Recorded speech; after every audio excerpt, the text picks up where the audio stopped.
Live from beautiful Midtown Manhattan, where on a clear night you can almost see Ellen DeGeneres performing CPR on the Emmys, trying to keep them alive. It's the Ron and Fez Show, and I'm your announcer, Rescue Rick. And now let's introduce your hosts, the guys who are glad to see the NFL teams now taking precautions with their mail by having the kicker open it. Here they are, Rob Bennington, Fez WNEW, radio's warm hug.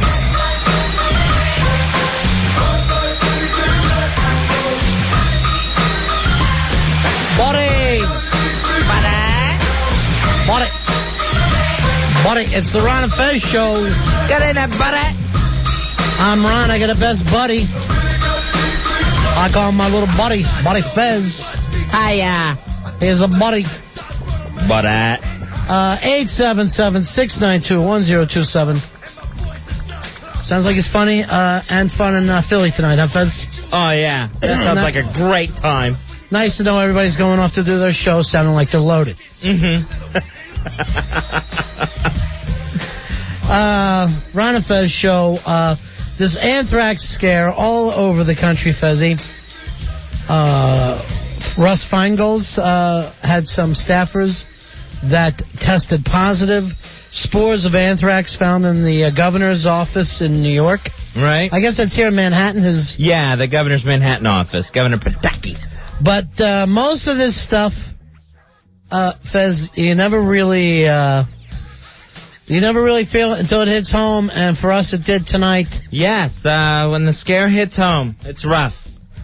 We found out before Fez and I got here tonight that Billy Staples called his doctor and left work because he believes he is infected with anthrax. So, Billy Staples, our own Billy Staples, who, of course, won't be screening your phone calls tonight. Sorry. He has had to go home with what he thinks is anthrax. In fact, he's headed right to his doctor's. So, Al started to tell us the story. We said, wait, tell it on the air. What time did Billy tell you that he picked up anthrax? Around 4 o'clock, maybe 4:30ish today. All right, about 4, because we talked to you at 4 o'clock. Yeah, it was just after that. 4 o'clock phone meeting. Yeah. Useless phone meeting. He was making a lot of noises. And he was fine at that point? He was fine at 4? No, he was just kind of sweaty, making a lot of bodily noises. A little anthraxy? What do you mean bodily noises? Just like... Anthrax farts? Like, oh, God. And just not feeling good. And he said, the sore throat is killing me. He mentioned Phlegmy or gassy? I would say gassy. Now, you've always had a lot of problems. You complain to Fez and I about the noises Billy makes. Yeah, he makes a lot of body noises. When he's... so do a quick impression of Billy when it's just the two of you in the office. Okay, if he needs to reach for his pen, he'll go, yeah. Oh, God! Oh. And that drives you nuts, right? Yeah, because it's for no reason. So with each movement, there's a strain, right? A pinnacle of pain, and then the relief. Okay, so you're saying no matter what, Billy never feels good. Right. There's never been a day since you've known him that he's felt what you would call 100%. Right. There's a lot of yawning also. He's always tired. Sure, that's the anthrax. He's got giant yawns. He yawns. It looks like an MGM movie starting. And it also hurts him, according to Al. The yawns ache and hurt.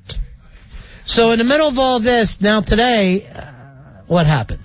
Today he also mentioned now he had a sore throat, and that then he just told me he had called his doctor. And that his doctor was very concerned.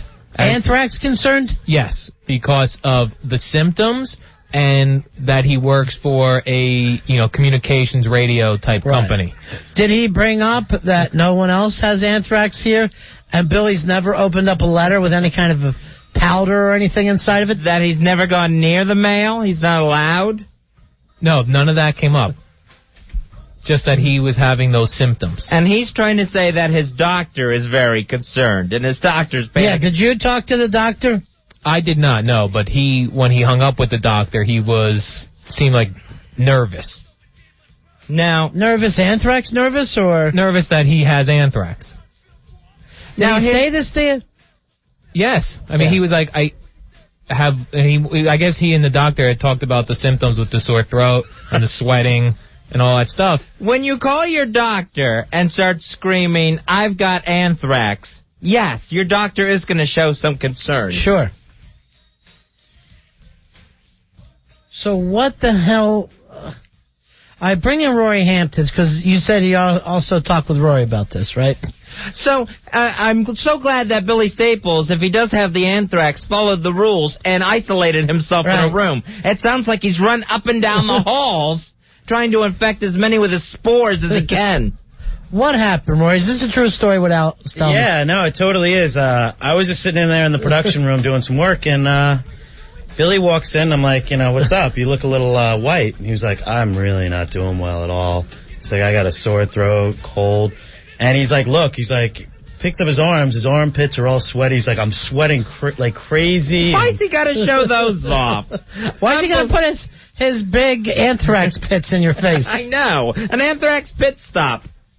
Yeah, I mean, and then he came up and he was like, can you feel my head, see if my head's hot? All right, if he has it, because if he thinks he has anthrax, why is he making Rory Hamptons rub him down? I know. Don't go near his anthrax-infested body. You might as well have taken an anthrax bath with him. Yeah, I was like, if you think you have anthrax, why don't you get the heck out of here? Because, Why don't you just freaking me out. And you touched him, right? No. You might as well have given him oral at this point. He's a big wet dog at this point, just shaking his spores all over everybody. All right, did he bring anthrax up to you? Yeah, he did. Yes, he did. He's like, I don't know what this is. He's like, I just hope it's not anthrax. I hope everything isn't anthrax. It's like it's the new designer disease. My gosh, the attention he would get if he got anthrax. Sweet Lord. And as he was leaving, I jokingly said, hey, I hope you don't have the anthrax. And he turned. He was very serious. He wasn't joking. He said, this is the one time I'm going to the doctor, and I hope I have the flu. Oh, how profound. Is constantly at the doctor since we've known him. Yeah.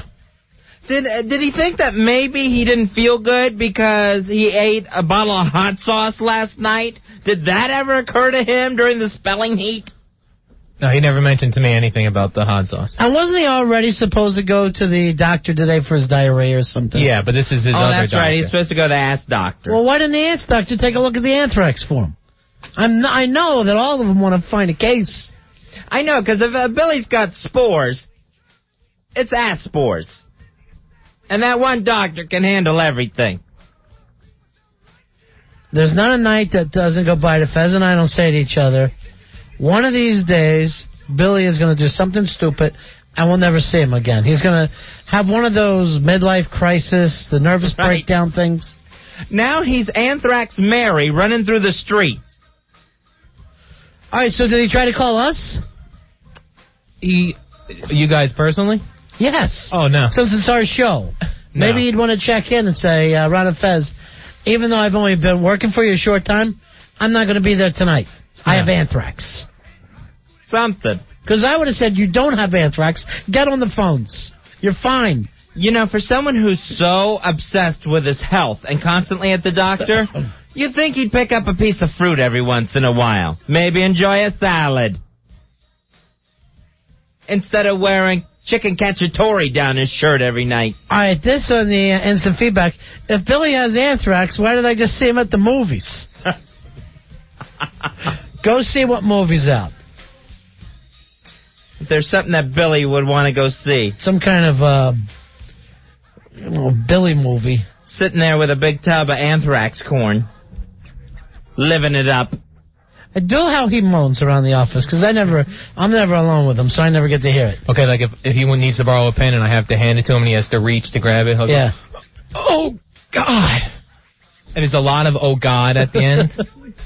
Are you purposely stretching it away from his little anthrax? Just the opposite. I try to get up and make him do the least amount of movement that he needs to do. Now you know he has anthrax. Right. Now you have to get up for him. He needs a pen, but you got to get up. And sometimes even when he yawns, he'll yell, oh, God, after it also. How about when he has to jump up and down to get food through his pouch? I know. I would have thought that stomach pouch of his would stop the anthrax dead in its tracks. All right, the instant feedback. Is Billy on his way to seeing Dr. Detroit? No, Mom, you bite it. The doctor is here. All right, when's the last time is he going to... Now, his doctor's going to wait and see him this late at night? Yeah, where's he going to a doctor at this point? His doctor seemed concerned with his symptoms and the fact that this is a radio station. Now, here's what's going to happen. He's going to go in there telling the doctor he's got anthrax. He's going to get swabbed 9 ways to Sunday. Right. And we're going to have to hear about all his swabbings, how every orifice got swabbed. Because he's constantly telling us about whatever hose or tube has been run up his bung and scraping. He's got a whole hardware store running through him at one point or another. So how long has he been working for us? A month? A couple months. And how many days has he missed? 3 so far. Unbelievable. 3 sick days. Now, the other 2, what was it? It was typhoid and brain cancer. Right. Brain cloud at one point. Yeah. The one Tom Hanks movie no one sees, Fez has got to quote it. At one point he said he had the rickets. No, he said he was going to see the Crickets. Oh, okay. Buddy Holly's old band. All right. They should give it up. No, they're coming back. They never needed him. Here's Mike. Mike, you're on Run of Fez. How you doing? Card holder 2069. Yeah, buddy. I'm thinking what the best thing Billy should do is get a nice big cup of juice. Juice will fix any anthrax problem. Maybe some ice. Yeah, it's the acid in the orange juice that kills the thrax. Crushed ice. And it'll keep it nice and cold for your throat. Ice chips? Yeah. That'll work. For that anthraxy throat. Thanks, Mikey. So we're a man down tonight. Always. When aren't we a man down? Because Sicky Sickerton has had to run off to Hypochondria General to get checked in. Fezzy, he's got the anthrax. Please. Then he actually left some bits that he wrote that just don't even make sense. Oh, yeah. It's just ramblings of a madman. What I like is how Billy is always the one, if you're in a meeting and any sort of business is going on, he has to get goofy and silly. Right. In front of the wrong people. Inappropriate laughter is what we like to call it. And so that's why he's been banned from meetings. But now, Mr. Silly, when you want to make an anthrax joke... I hope we all can laugh about it tomorrow. I hope it is just the flu. Hey, now he's supposed to be handling the whole football pool on RonFez.net. And this is all out to do with his anthrax. Right. And a great prize this week, a year's worth of pay-per-view from the WWF. And all you got to do is pick a football pool without even the points on it. Pantera should be able to pull that off. Hey, Kevin, you're on Run of Fez. Yeah, buddies, what's up? Buddy. Hey, buddy. I'm an expert in this field, and I think he's suffering from an extreme case of get-out-of-work-early-itis. It seems like it. Get out of work early. The show hasn't even started, and he gets his anthrax. At what point did he leave? How long ago? He left about 10 to 5. There you go. At 4:30, he went down and got chicken soup, thinking that would help him. And then after that is when he called his doctor. Well, I'll tell you what. Not even the anthrax can kill the appetite, can it? There you go. God forbid one of us gets chicken soup without him. All right, say. Yeah. That guy could end up losing 2 legs and want to stop on the way to the hospital to get a burger. To stop at the White Castle. He could have his head lopped off. All right, here's the instant feedback. Maybe his throat hurts because he sucks at spelling. He didn't think he was just getting out of spelling tonight, did he? I don't think so. Because we're having the Spelling Heat rematch on Friday night. All right, here's, we've got Billy's doctor on the phone right now. Okay. And he's going to tell us what Billy should be doing. How should Billy handle his anthrax? Get your balls out!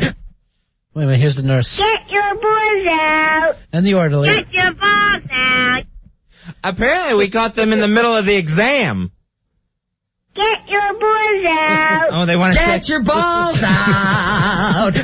They want to check those. I don't know what to do with you guys, Al. I'm going to say that. You're running this thing. Don't you think you should say to him, Mr. Producer, you don't have anthrax?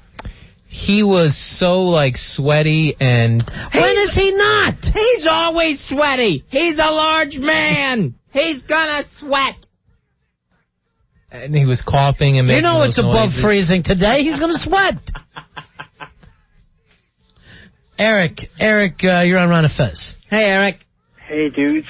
I just want to tell Fez that the Brain Cloud was brilliantly funny. No, you know what? Don't sit there and when he works these little esoteric jokes that 3 people are going to love him for and everybody else is going to stare blankly at their radios, don't back him up, Eric. Thank you, Eric. I want him doing Titanic jokes. Big mass appeal movies. Movies people see. Mikey, you're on Ron and Fez. Hey, don't, pal. Hey, Mike. A new Aerosmith song Billy could do. Yeah, what's that? I got Anthrax. I got Anthrax. That's as witty as they get. That's all it takes. You name the tune, I'll add the lyrics. Smoke on my anthrax and fire it down my throat. How about in the office where sometimes he just acts like he's listening to a new song, but it happens to be one of his? Right, yeah. And tapping along and giggling. Then he starts laughing and looking at us. Did you hear this? And we're going, you wrote it. Why are you laughing? A laughter comes from, I'm surprised that something has happened. I'm shocked by what I've just heard. So you can't make yourself laugh by definition. No one can sit around and laugh at their own stuff. It's impossible. It's like scaring yourself by jumping out behind a bush. I like it when you catch him writing. Baby, you can drive my Anthrax. Right. You got another line for me? 877-692-1027. If you're just joining us, a man down tonight. Billy Staples left work early today before Ronnie and I even got here, claiming he thinks he's got the anthrax and is headed to a doctor's office. And yet he doesn't talk to you or me about it, Fez. No, Doesn't dawn on him to check in with the guys whose show it is. Look at Al. Al is so happy that he F's up because how many days go by that Al's always acting like, if Billy's not around, we need to make some changes. Constantly. And now Al's sitting here with this crap-eating grin on his face like, I was right, I told you. He also said he wanted to be out before you guys got there so that you guys wouldn't catch anything. Oh, you can't catch anthrax from another person.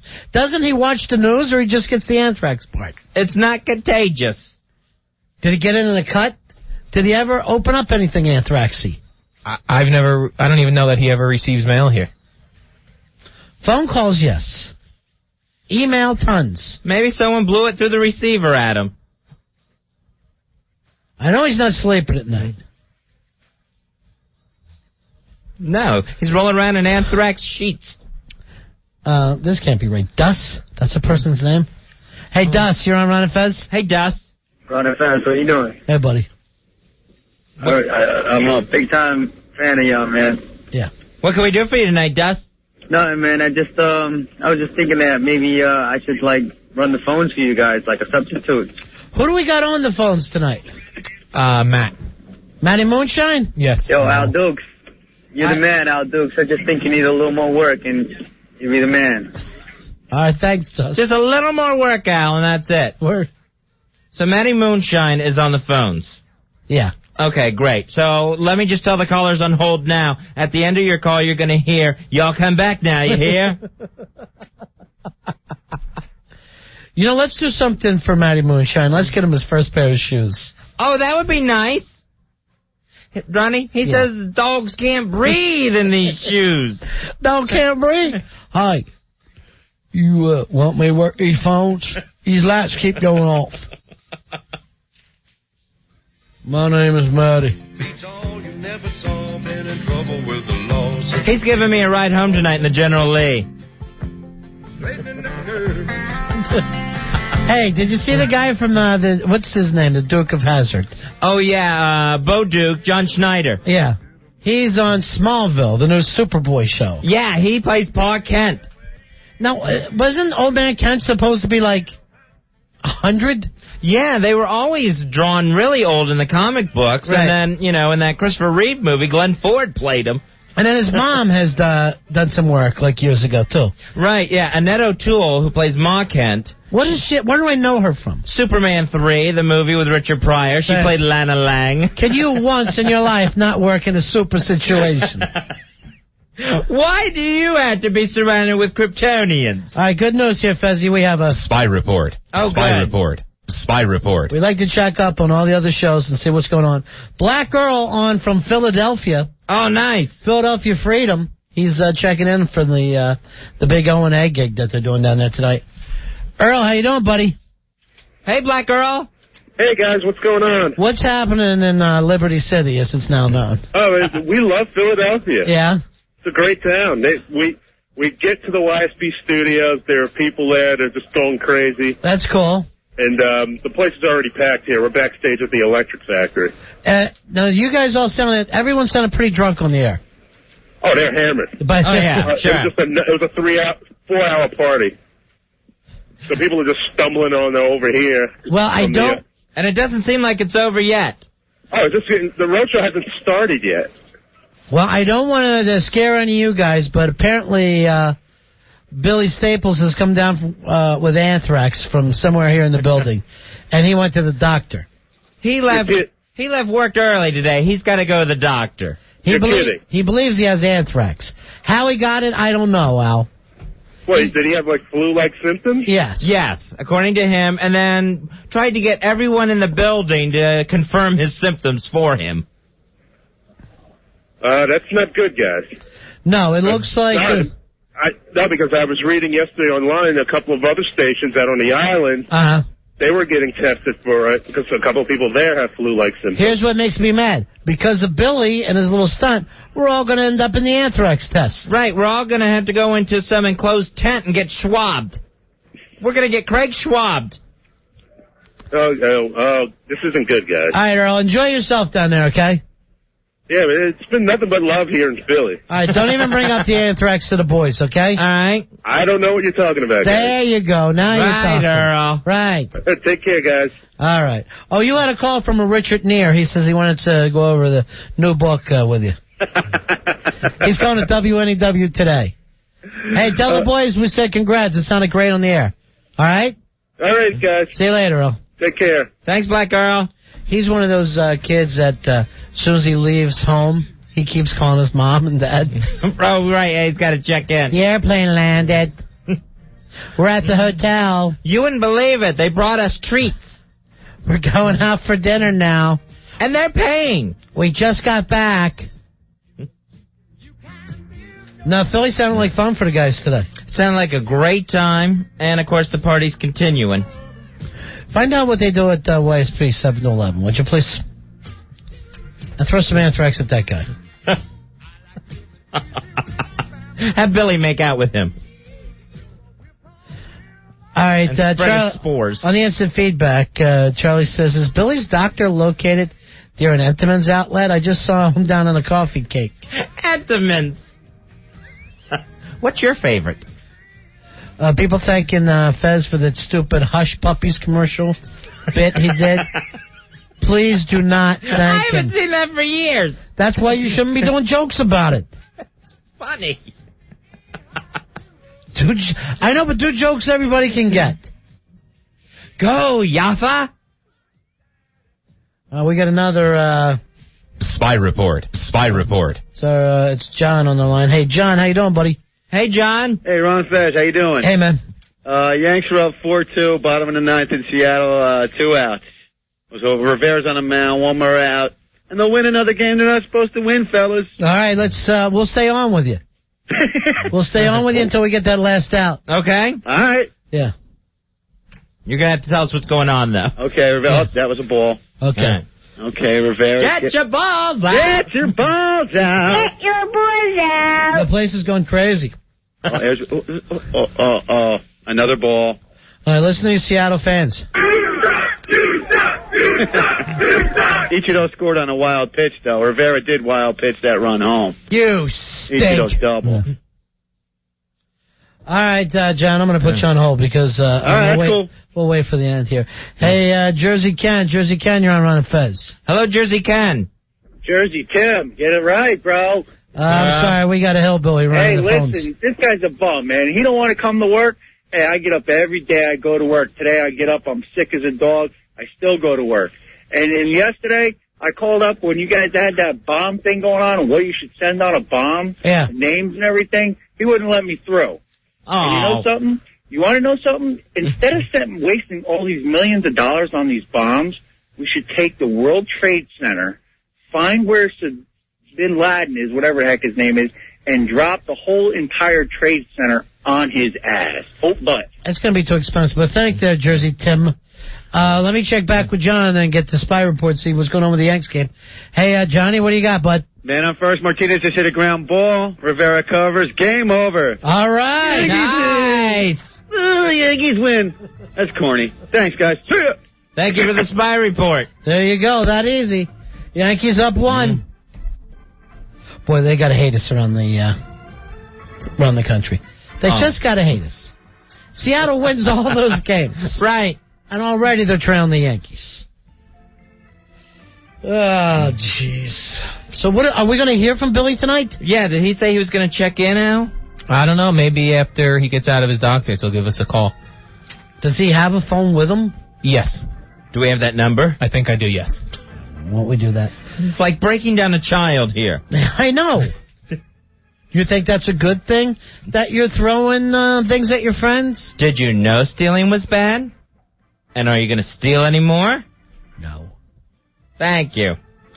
Hey, Matt. Matt, you're on Run of Fez. Hey, guys, I have another spy report for you. Spy report. Spy report. I love spies. Continuing again with your edict that unless a celebrity says it, it's not important. Right. Michael Douglas on Scottish television says that we are all nervous, but I think you have to live your life and get back to traveling. And, of course, he traveled to Scotland to take part in a golf tournament. Yeah, he's a wonderful man. Yes. We could all do better if we lived just like the celebrities. Thank you very much. Have a good night, guys. All right, everyone. So now it's clear to fly to Scotland. Right. Michael Douglas has let it be known. It's okay to go to Scotland now. Because a celebrity has done it. Right. No one else had flown to Scotland, I'm sure, since the attacks. Now Michael Douglas has somehow done the impossible. He pulled it off. All right, Andrew said Bo Duke is actually Tom Wopat, Fez. I thought he was Luke Duke. I have no idea. Yeah, Tom Wopat's Luke Duke. Yeah. All right, so John Andrew, Schneider is Bo Duke. All right, so Fez, Andrew wants to know, which would you rather be with, Bo or Luke? Enos. I never saw the show. I got no... We used to call him Enos. Only Matty Moonshine is laughing at that. And now he's thinking to himself, I got to call home. Hey, Tom. He misses Uncle Jesse. Tom, you're on Run of Fez. I have, this is Tom Broclaw. I have classified information that he was with my intern. That's how he got the anthrax. Oh, that's a bad impression. That's really bad. This is bad. Tim, you're on Run of Fez. Hey, Tim. Hey, how's it going, guys? Hey, buddy. I'm a detective out here in Suffolk County on Long Island. Nice. And me and the guys at the squad want to know how much money it would take to get Al Dukes fired. We want him out, man. We love your show, but he drives us crazy. I'm the same way. I can't stand him. But here's the situation. I've never cared for him. Yeah, how can we... At least he shows up. Yeah, but you're probably better off with him not showing up. All right, thanks a lot. We can't have everyone Tim, getting sick. This drives Calling me out crazy. sick. Now, I also want to talk to Circus Boy tonight and find out what stunt he has lined up for Friday night, or else he's banned. Okay. Yeah, not only banned from the show, but also banned from the RonFez.net message board for 30 days.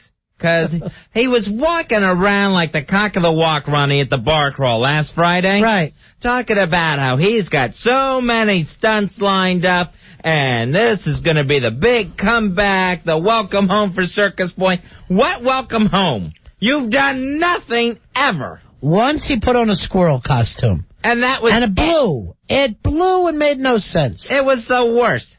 He stinks. He stinks, but... you stink. You know, he's brought some hot chicks around. But why don't he call himself Hot Chick Boy, not Circus Boy? Right, then no one would expect anything out of him except hot chicks. All right, so get a hold of him. I want to talk to him immediately. So he was given until Friday. He's got to come in here Friday with a stunt that is going to wow us. That's just going to stun us. Sean has a laugh. He wants you to guess what it is, Fez, okay? Okay. Sean... Roscoe P. Coltrane. Roscoe P. Coltrane. From Dukes of Hazzard. And what about Cooter, fellas? Oh, yeah, Cooter the Mechanic. Cooter the Mechanic. Definitely. Have a good night, fellas. All right, see you later. Thank you, Sean. I never watched the show once. Can you tell the boy from West Virginia's screening the calls? Oh, he's having a hell of a time out there. All the Dukes of Hazzard calls are getting right through. And I blame this on Billy's fake anthrax. Right. Now, apparently, if he does have anthrax, we shouldn't see him again. Oh, yeah, he's got to be wrapped in plastic and quarantined. Maybe it's time we get that Help Wanted sign up. Oh, okay. Just in case. No, not just in case he has it. Why else would he leave? If he just had the flu, he'd be fine. Well, who's going to clean out his desk? I'm not cleaning out that anthrax-infested box. It'll take us a year just to get through the Nemo cakes. We'll take a little break. We'll be right back. 877-692-1027. Ron and Fez. Ron and Fez. You're scaring me. Stop it. 102.7 WNEW. Listen up, all my Hulkamaniacs. This is the Hulkster here, brother. What you want to do is go to ronfez.net. Play the football pool. It's your chance to win a year's worth of pay-per-view, man, from the WWF. Say your prayers, take your vitamins, and make your picks. What you gonna do when a year's worth of pay-per-view runs wild on you? Stupid. Thank you, Hulkster. Yes, everyone go to ronfez.net. Play the football pool. Year's worth of pay-per-view. Was that Hogan? Yeah, I think it was. He said it was the Hulkster. How far has he dropped if he's doing voiceover work for us? That's cool. RonFez.net. Play the football pool, and we'll give it out Monday. It'll be a year's worth of WWF pay-per-view. I'd like to get one of these since I got Fez over using up mine. Hey, Victoria. I bring a lovely dessert. It's awful. Victoria, you're on Ron and Fez. Hi, Victoria. Hi, guys. Hi, babe. I think you guys need, girls, more girls on the air. Like a girl's opinion. About a girl's opinion? It's not a girl's opinion, a girl's point of view. Every time I hear this show, I never hear women on here. The last thing I want is a girl's point of view. I want the girls you've been dealing with. I want a girl's point of view is to be looking at the wall. Right. No, you guys really need a girl's point of view. You guys miss a couple of things there, I've noticed. Like what? What did we miss, Victoria? Do you guys have women listen? Am I the only girl that listens to this show? Hopefully. This is a guys' club. You know that. Well, I'm in.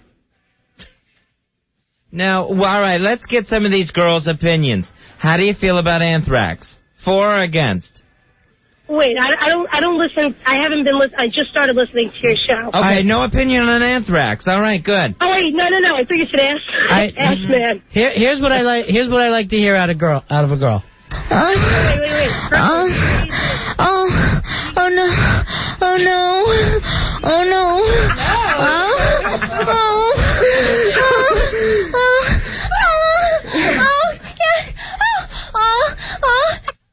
That's what I want to hear, Victoria. I know.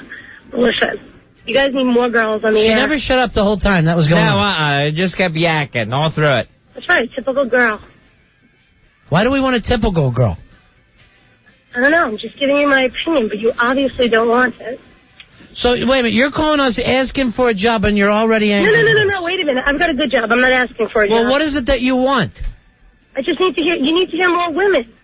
Here's what There's too much testosterone in there. Oh no. That's what I want to hear.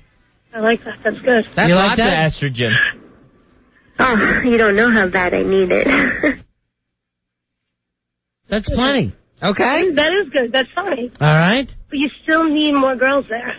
What, like more annoying girls instead of hot girls? No, maybe once a week. You could deal with a woman once a week there. And what is it that we would do with you? I don't understand. What is it that you would do? I don't know. You just need a woman back there too.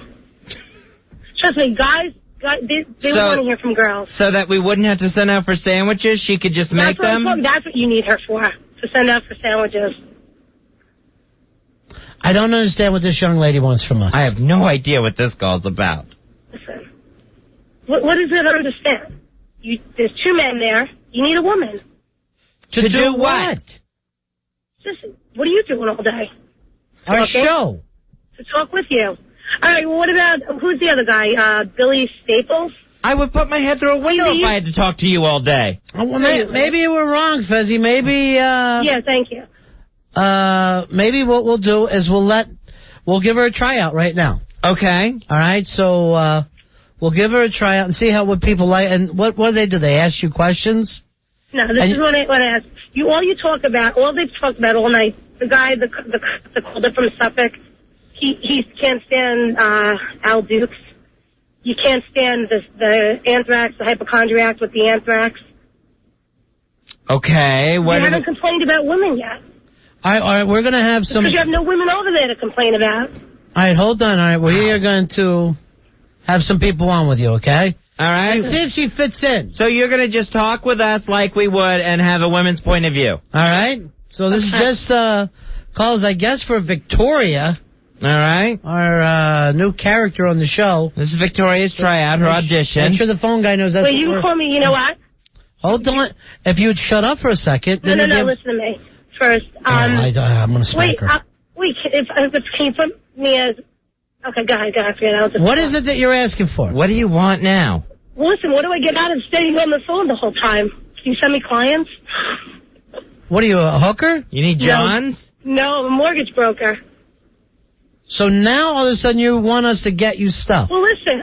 We're just trying you out. Okay, try me out, and then if it works out. Yeah, then you'll be the mortgage broker. Right, because I don't know who wouldn't bring you their business. You're so delightful to converse with. All right, here's Jose. Jose, you're on with Victoria, the new girl on our show. Yeah, I figured out why she wants more girls on the show. Why is that? I think she's a dyke. Okay. How do you deal with that, Victoria? All right, and discuss. You get the good and the bad. What? You get the good and the bad. I'm not a dyke. Good and the bad. You're about as funny as a lump on a cervix. Right. Okay. That's it, Victoria? This is what we're getting? That's the girl's opinion. That's the girl's point of view we get? Well, what am I going to say? I don't know. You're calling up saying that you could add something to the show. Okay. Jose? Yeah. Sitting in his room being off right now? Is That's that what I'm he's doing? Not to your voice, honey. You sound like a female gym teacher. What do I sound like? A female gym teacher. That's it, Victoria? Yeah. This isn't a lot of give and take in this discussion. No. No, because I am kind of sensitive. Now you're crying. Now she's crying, Fez. I am a little hurt by Jose. Maybe we'll find nicer callers for you. Yeah, we have to screen them first. What? To protect you. Now I understand why you don't have a girl there. After one phone call, her feelings are hurt. Yeah. All right, here's Mike. Take your hands off of it, Maddie, so I can pick him up. Here's Mike. Mike, you're on with Victoria, the new girl on our show. Hey, Mike. Hey, what's going on? Hey. Oh, God, please be nice. What do you want to say to Victoria, Mike? Go ahead, Mike. You're on Women's Point of View with Victoria. What's your opinion? I don't mean I want. I just maybe opinion is the wrong word. Oh, okay. A woman's presence. Here, even better. What do you think about the war in the Middle East? You know what? You're right. It doesn't matter what you think. You suck. Die. All right, Victoria, you're turning it into more of a negative show now. Right? Yeah. Yeah. The good and the bad. You're getting a lot of the bad. I'd rather hear this. You can see why. Maybe I don't want. Oh no.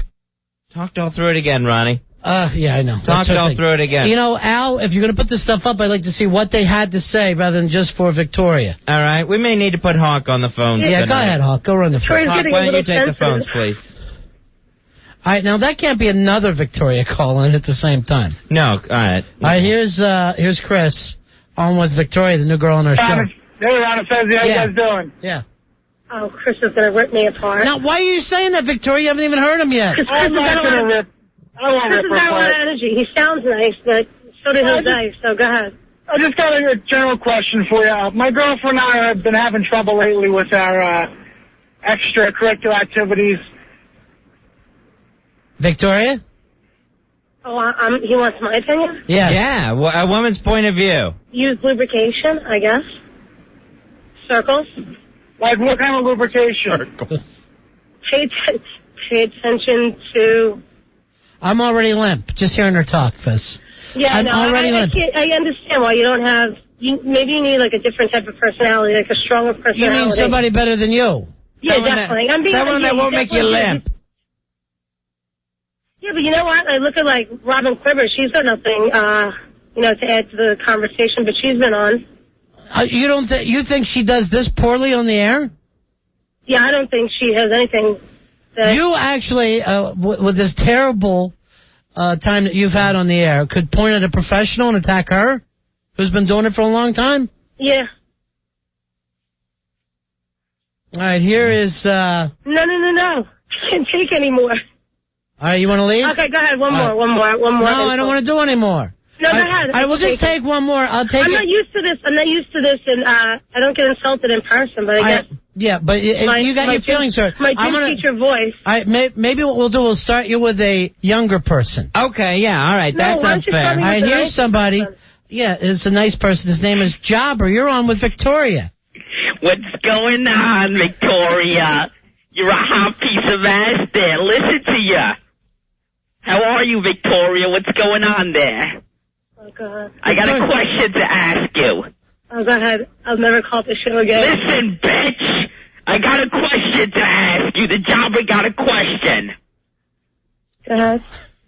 Do you like anal? No, not preferably. Well, stuff like that might add to the show, so open your freaking mouth. Okay, I like anal. You do? Well, no. I mean, he's telling me that it'll add to the show. Well, how is this a Listen, you whining bitch. Whiny bitch. You're pissing the Jobber off. You're pissing off the Ron and Fez listeners. You come over here, you think you're some kind of pimp. Who do you think you are? Tim, say something intelligent. First of all... Victoria, you've turned this into a negative show. Right. No, wait. I didn't... First of all... We don't do these kind of shows. You're a negative slut, all right? Okay. Just face it. Just say it. Say it. Right. Victoria, what days are you available to come in? Never. You want to do like a Monday, Wednesday, Friday, or more of a Tuesday, Thursday? I didn't even want to get on the air. I told them I didn't want to get on the air. Why would you call? No one calls. You're a stupid bitch. You should die. All right, now you've got the... It's nice to see. It's nice to Victoria, see. you've got times, all these people. You've got the listeners, even the younger listeners, mad at you. Now, Victoria, you've heard Jobber's opinion. Now, give us the woman's point of view. About what he had to say. Right. Go ahead there. No, that's okay. It's your turn, bitch. You called up. You called up. No one called you. You called up. That's a good point.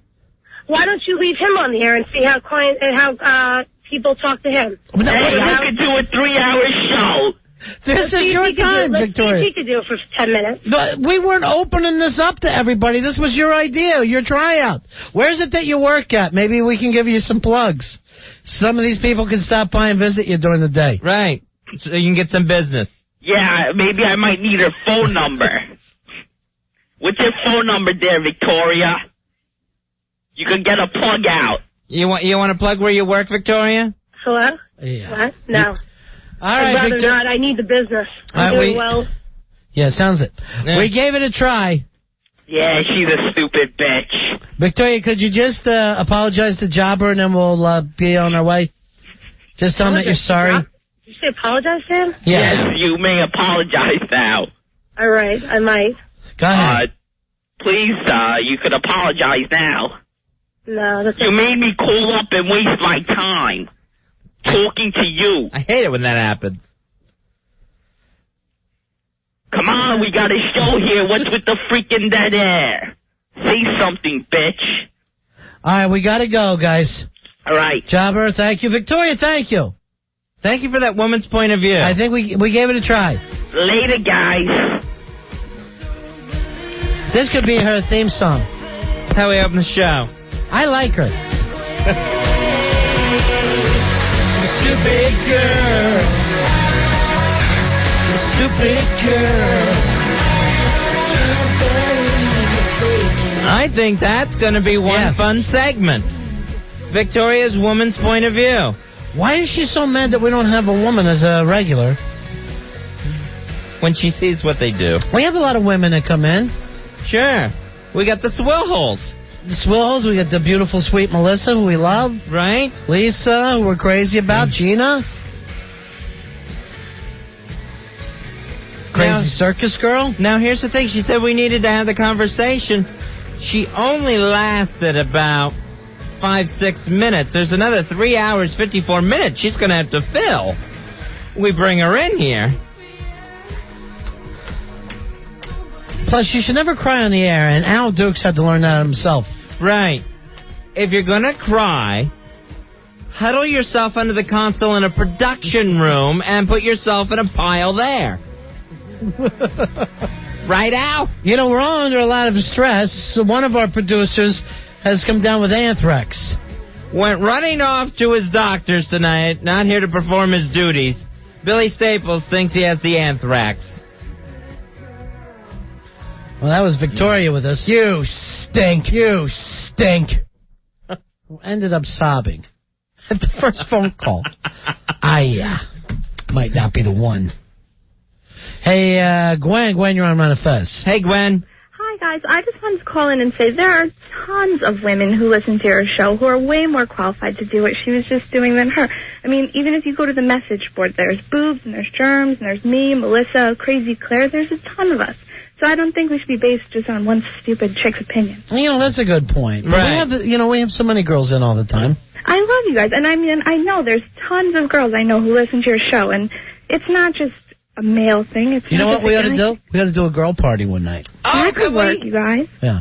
Pajama party. Yeah. Okay, guys. See you later. Bye-bye, honey. Bye. Thank you, Gwen. How cute Gwen was. I know, adorable, and really knew when to get off stage. Yeah. Thank you, guys. That's my point, and I'm going. Thank you. Maybe that's what the women need, too, if we start to have girl shows. Oh, you don't know how bad I need it. Well, that's what we're trying to find out. We're going to find out how bad you need it. Yeah, we have a stupid girl party. We just love that song really more than anything. Any excuse to play it. Al's mad because this was his girlfriend's song.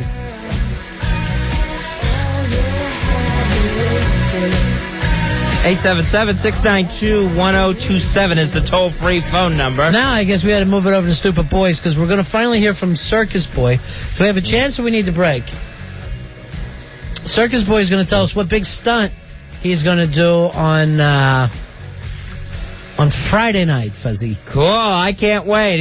He says this is going to be the one to just put us in awe. Now, Circus Boy has told us for a long time that he's going to be the stunt guy of the show. Right. He's been telling us that for a long, long time. 5 months? Yeah. You think it's been 5 months? Probably longer. It seems like, anyway.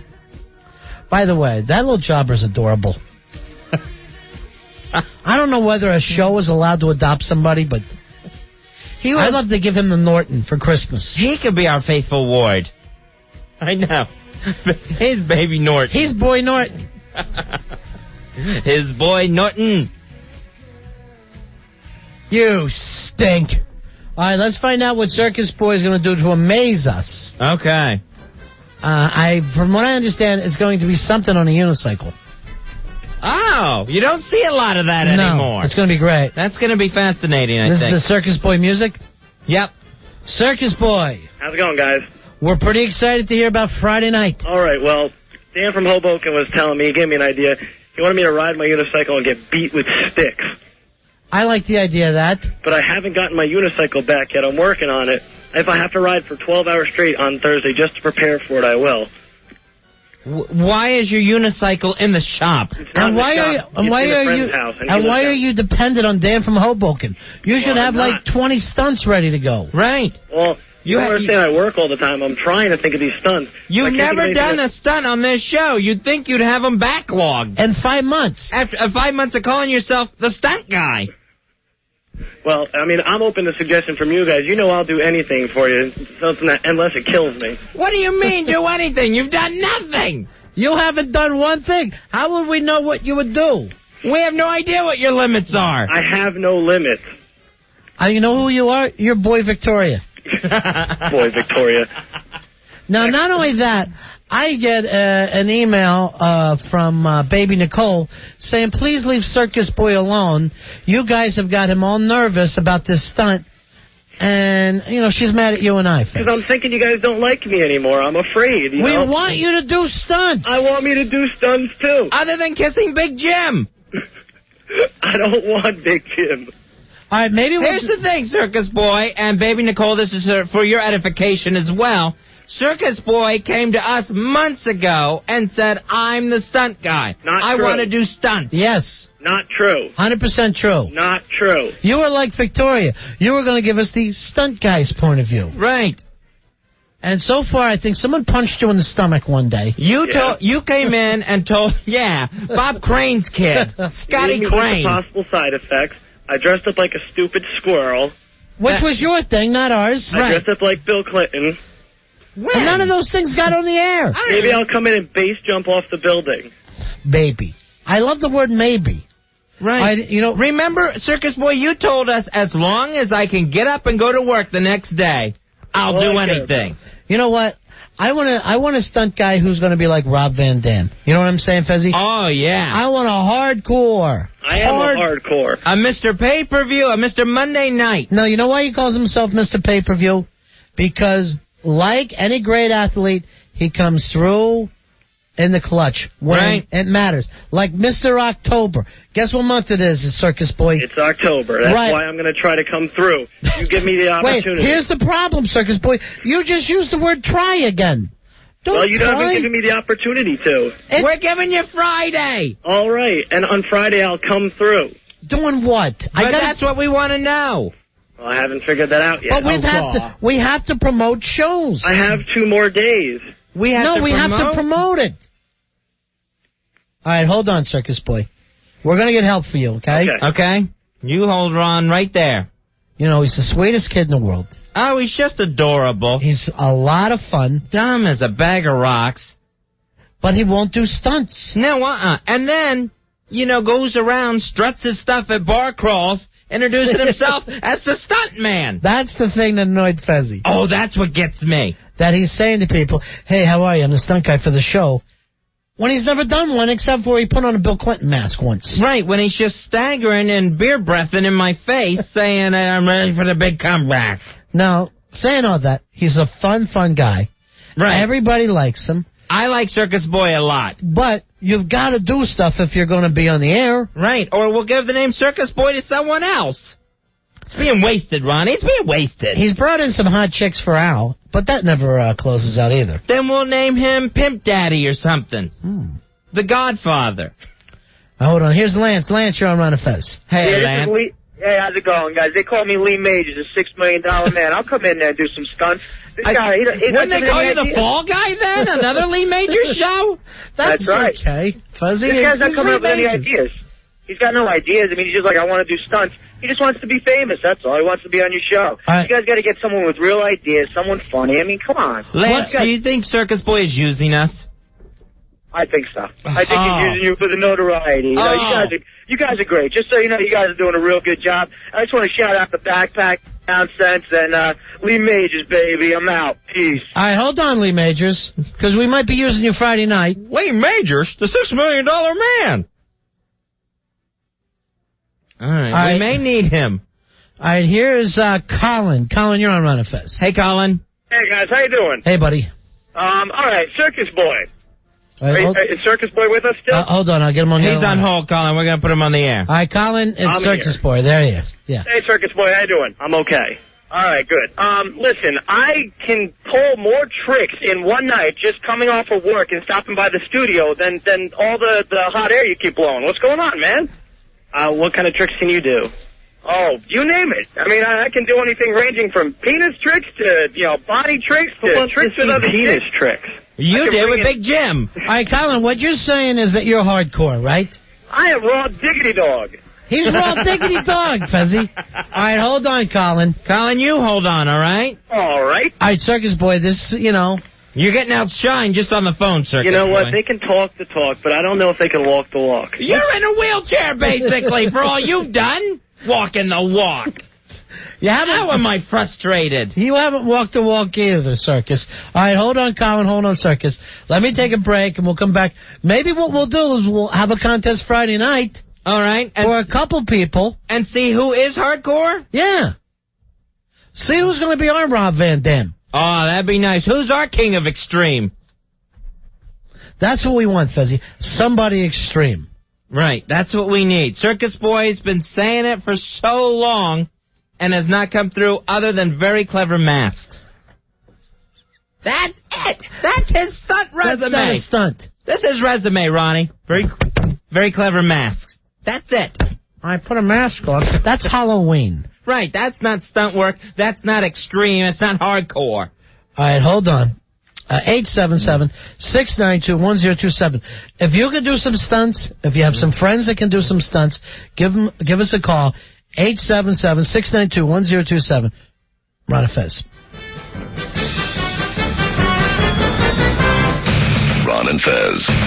1027 WNEW. Now, everyone has a sports hero. I was hoping mine would be Circus Boy, but it's not. It's time to find yours at Famabilia. Located in downtown Red Bank, New Jersey, Famabilia is not just your run-of-the-mill sports memorabilia store. Oh, man, this place is great. Famabilia is one of the nation's largest retail memorabilia galleries. This Saturday, October 20th, they're hosting an autograph session with baseball legends Mookie Wilson of the New York Mets and Bill Buckner, the famous Bill Buckner of the Boston Red Sox. Wow. This is history, Fez. It really is. And what you can do is go to Famabilia, celebrate the 15th anniversary of one of the most memorable moments in sports history. Of course, we're talking about Game 6 of the 1986 World Series. Festivities start 12:30 with a special appearance by the Sports Guys. Sports Guys, my heroes, Sports Guys. Sports Guys. They'll have free entry and tons of free giveaways. Purchase a product from Famabilia and get Bill Buckner's and Mookie Wilson's autographs. For more information, call 732-450-8411. That's 732-450-8411. Everyone has a hero. It's time to meet yours at Famabilia. Ron and Fez. 1027 WNEW. Wondering who's extreme? We're Ron and Fez. Fezzy, the Circus Boy who had this title all to himself has put it up for grabs. Anybody that wants it. Ronnie, I say he squandered it. Look at the calls that we have right now, people. That say they can outstunt Circus Boy. Now, I want to do this Friday night, but I don't want 100 people. We're just going to pick like 4 or 5, including Circus Boy. All right, and they can compete against Circus Boy. First, Fezzy, there's something we have to say. We got a birthday out there tonight. Oh, yeah? Yeah. Happy birthday to Gail Ann, Fez. Happy birthday, Gail Ann.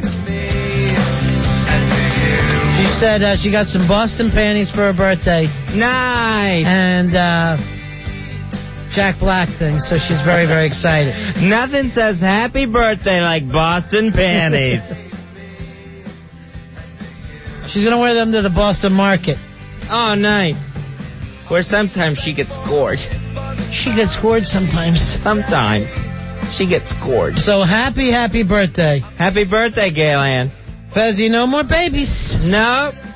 No more babies. They're all big. That was out a miracle. Maybe we'll adopt. The jobber. The jobber. Cigar Dan says, you want to hit me with a chair? I'll do anything for a permanent job. I'm unemployed and looking for work. Yeah, but we'd want to hit you every single day, Cigar Dan. That would be your job, unfortunately, Cigar Dan. So apparently, our stunt guy, that gig is up for grabs. Circus Boy now willing to compete. All right, we know we got Colin. Take his phone number. Circus Boy? Are you still on, Circus Boy? Circus Boy? Wow, he couldn't even hold on to the phone call. Circus Boy, you there? All right, go back and check on him out. See if you can pick it up there, outside. All right, Horde King says, no more babies. Your entire staff fits into that category. For someone who's dedicated himself to the human psyche, he can get in his shots. Oh, yeah, he gets his shot. Oh, man, guess what? Billy, Anthrax Billy, was just online and then signed off when he saw me on. Oh, you Staples, you just got caught? Billy, you can go online, but you can't call us. All right, let me take some of these other calls from people. Ronnie, I'm sure he's on the doctor's computer. Yeah, I'm sure. He logged on as guest at the doctor's office. You saw him watching the Corey Haim Hollywood Story.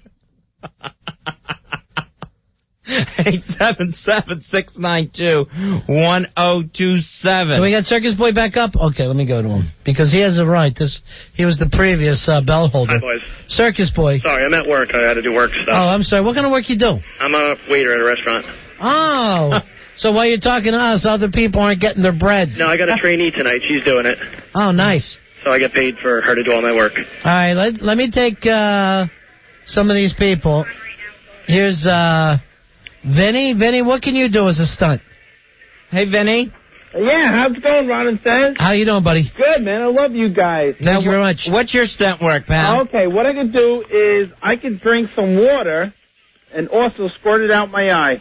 Ew. Really? So there's... Like laser beams. Yeah, it's like a laser beam, but it only goes like 4 feet, 5 feet, and that's it. Really? That, and I could also, as far as like alcohol or something like that, yeah, I could drink like a pint of vodka within 10 seconds.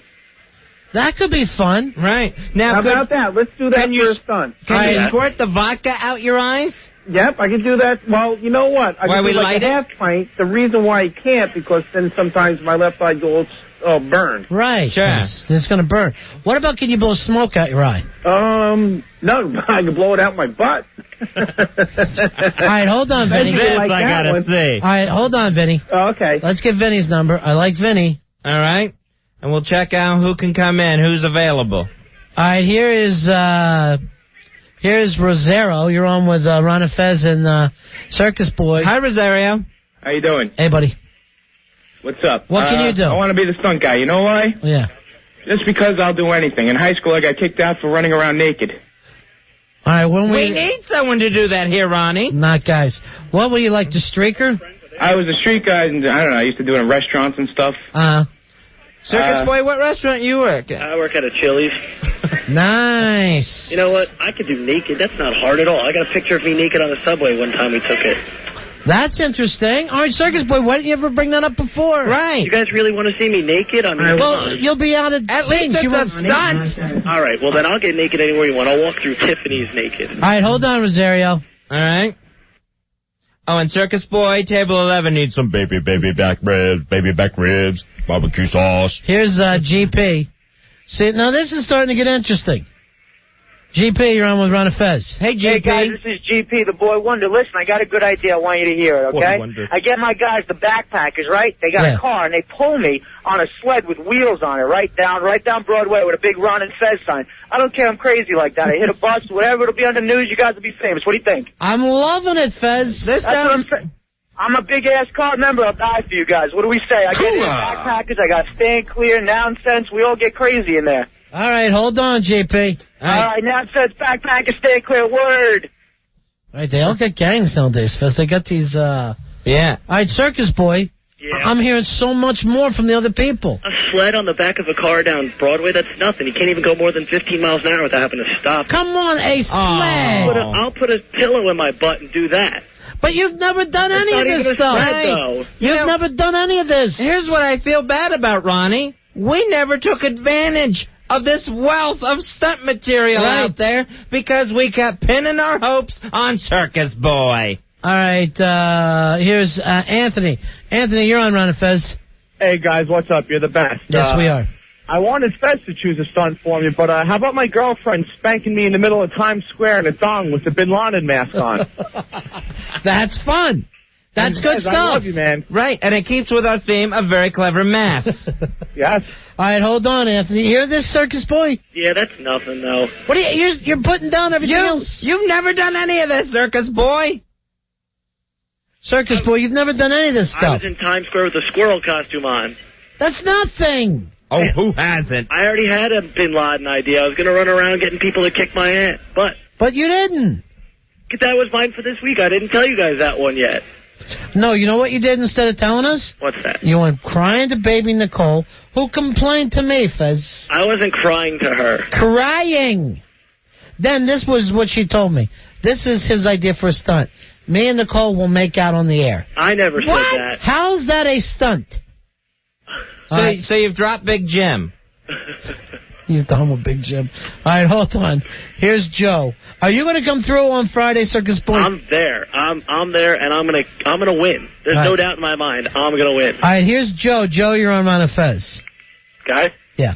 What's up? Yeah. Yeah, me and my friends, we go around my school, and we do the craziest things. What are you, in high school? Yeah. All right, that's probably a little too young for us. But we do extreme stuff. I know, but you got to be at least 18. Right. Oh, come on, guys. It's not up to me. It's the station that says that. Oh. But I think, I know that you could beat him, Joe. I really do.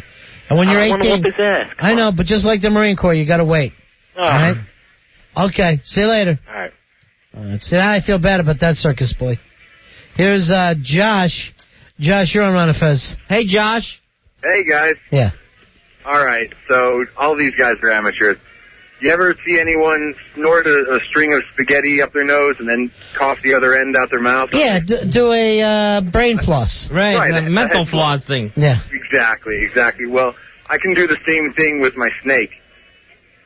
You snort your snake and then you spit it out your mouth? I snort the tail end of my snake up my nose, and I can cough it out my mouth, and I can floss my head with my snake. Now, is this an actual snake or some sort of term for pud? No. What's that? Will you pull it all the way through? I'm sorry, what? Will you pull it all the way through so the head of your snake goes through your cavity, your nasal cavity, your sinus? The tail is mouth and the head is out my nose, and he just sits there, and I floss my head. And the snake doesn't freak? No. Josh, you may be the most talented man since Michael Jackson. Wow. He likes it. Yeah. All right. I like it. Josh, can you come in Friday night? Yeah, possibly. All right. Hold on. We're going to book you on the show either way. Definitely give me Josh. Circus Boy, you hearing this stuff? Circus Boy, you getting a little nervous? You're hearing footsteps? I can't even own my own snake. It's unfair for me. I'll do his snake. No, you don't. Ew. Hey, guys, listen, I got to run because I'm at work, but I'm going to call you back in an hour or so when I get done, and you can tell me what I have to beat or top. We'll keep doing some of this stuff. But, Circus Boy, I'm glad you're at least going to meet the challenge. You know it, guys. Anything for you. I don't like taking this abuse. I'm going to win. I'm going to prove myself to you, all the fans, and anybody who had ever doubted me. And the other thing, stop complaining about us to people. I'm sorry. Right. So that they come back and get mad at us. Because everybody loves Circus Boy, and they're going, oh, he feels so bad, and, they get mad at us. Circus Boy, I'm fond of you. I hope you win this competition. What's that? You weren't even impressed by the fire? I didn't get to see it. You never told us. You ran out and did it in the street. From the bar crawl. All right. I'm bringing the fire this week. I don't care what Al says. All right. Okay, bring one of those guys do it. Bring the fire. All right, we'll see you soon. I'll call you back when I get done with work. Bye-bye. Aim it at Al's eyebrows. Oh, jeez. Take care of Rosario there on line 8 too, Al. You would think a stunt person wouldn't be so whiny. He gets his little feelings hurt, doesn't he? He does, his little circus feelings. I guess that's from being raised in a circus and just abandoned town to town. They never took him. That circus never took him with them. No. To the next town. Dave, you're on Ron and Fez. Hi, Dave. What's going on? What's going on, guys? Nothing. It's the Daver. What's up, Dave? Nothing. I could run full speed head first into a tree or a wall or fence or what have you. Interesting. And you done this several times before? Several drunken times, yeah. Helmet? Oh, you got to be drunk every time? No helmet. Nah, I don't have to be drunk. It just happens that way most of the time. You ever knocked yourself out? A couple times. So knock yourself out, big guy. All right, hold on. We'll take your number. That Daver really knocked himself out for you. Here's Brian. Brian, you're on Ron and Fez. Hi, Brian. Hey, Fezzy Low. Hey, buddy. I got a stunt. I will take a box cutter and I will carve Ron and Fez into my chest. All right, do me a favor. Never say the word box cutter around this. All right, that's all sensitive. Got a problem? Yeah. Is it box cutter or something? Yeah, it's a terroristic Have you thing. seen the papers? Okay, how about a butcher knife? Oh, sure. Oh, okay, yeah. Another one, yeah. I can, I'll headbutt a brick wall. See, 2 stunts. Now, how hard will you headbutt it? As hard as full speed. No helmet, no protection, no anything. Oh, man, I guess you have to do the brick wall one so you don't feel the carving one later. I'll do the carving first, so I can feel it. Really? All right, hold on, Brian. Sure.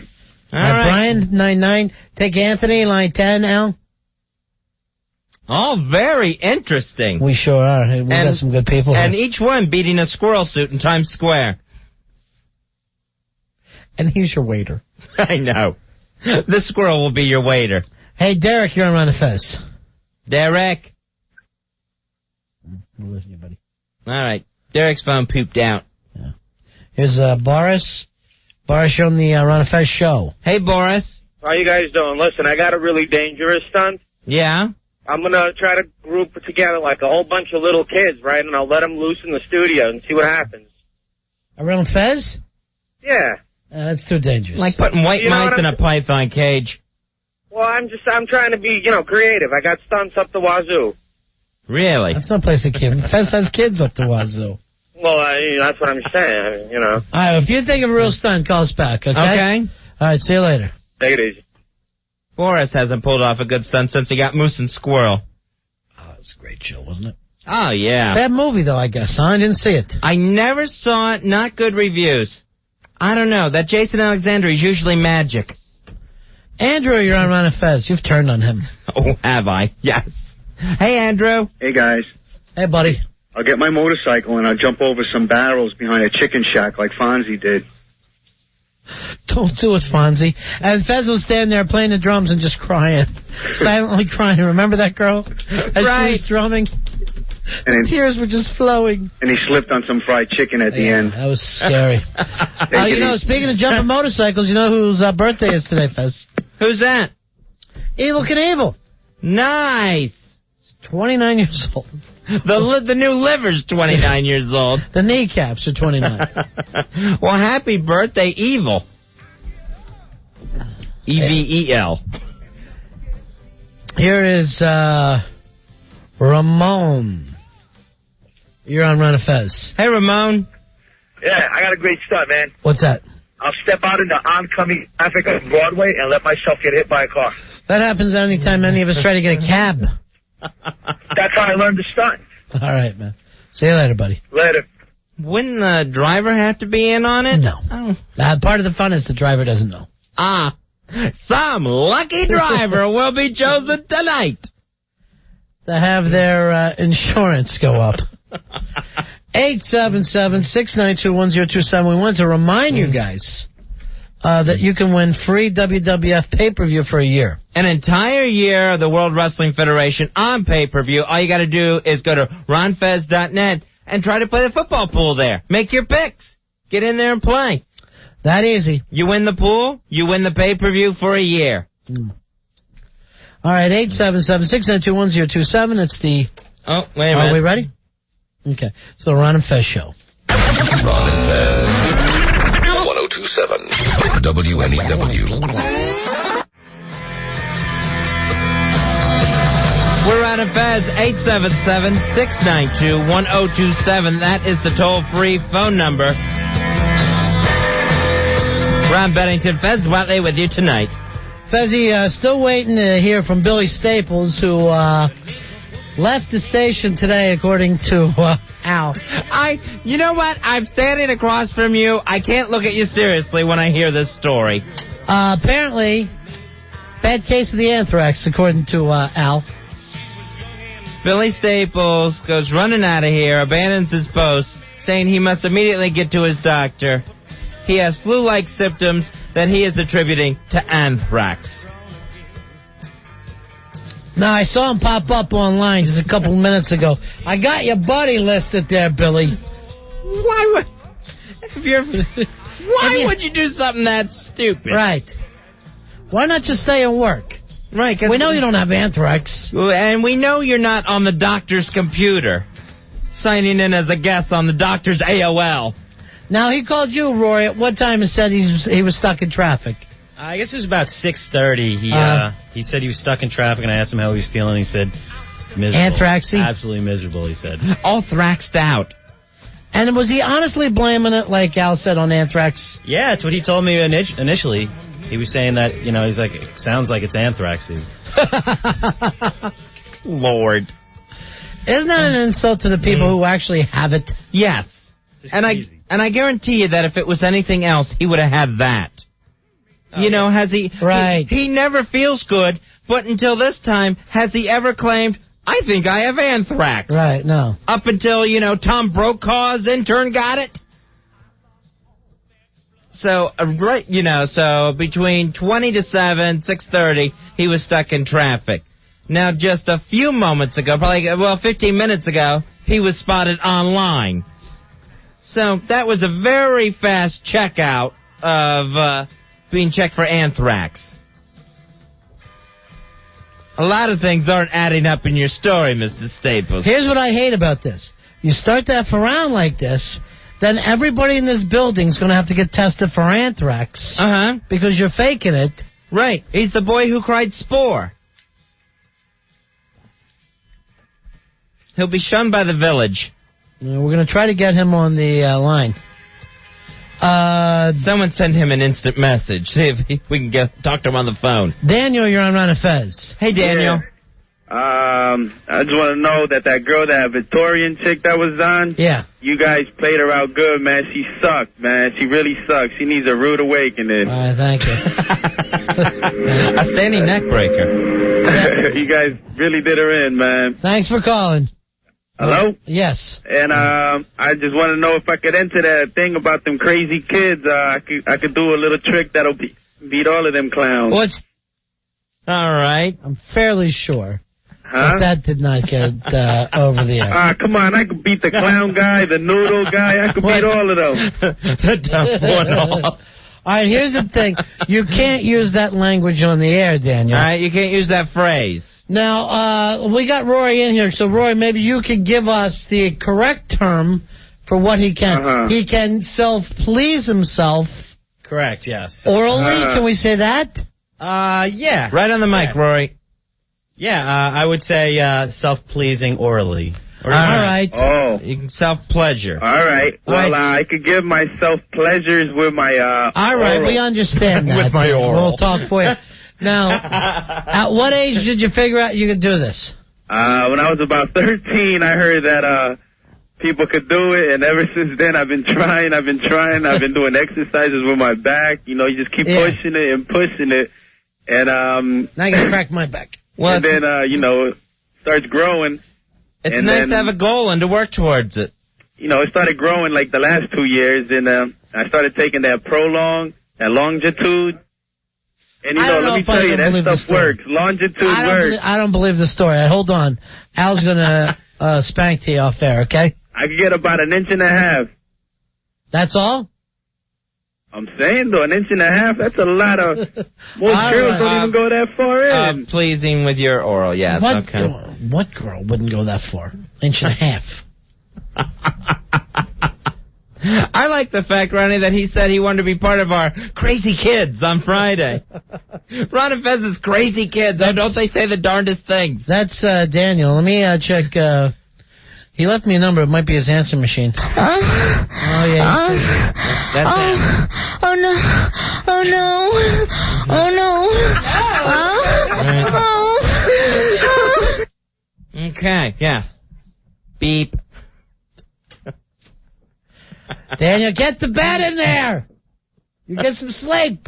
His mother's going to find him with a broken neck. Yeah, let me come in for your crazy kiss, man. I could be crazier than any of those kids. We got the anthrax suffering Billy Staples in the air. Oh, no. I hope it's safe to answer the phone. Yeah.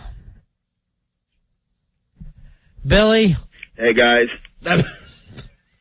Hey, like we're school teachers, Fez. Hi, guys. Hey, guys. I'm not calling in sick. I don't have to pull a pudding. Sorry I'm not there, fellas. What are you talking about pulling the pudding?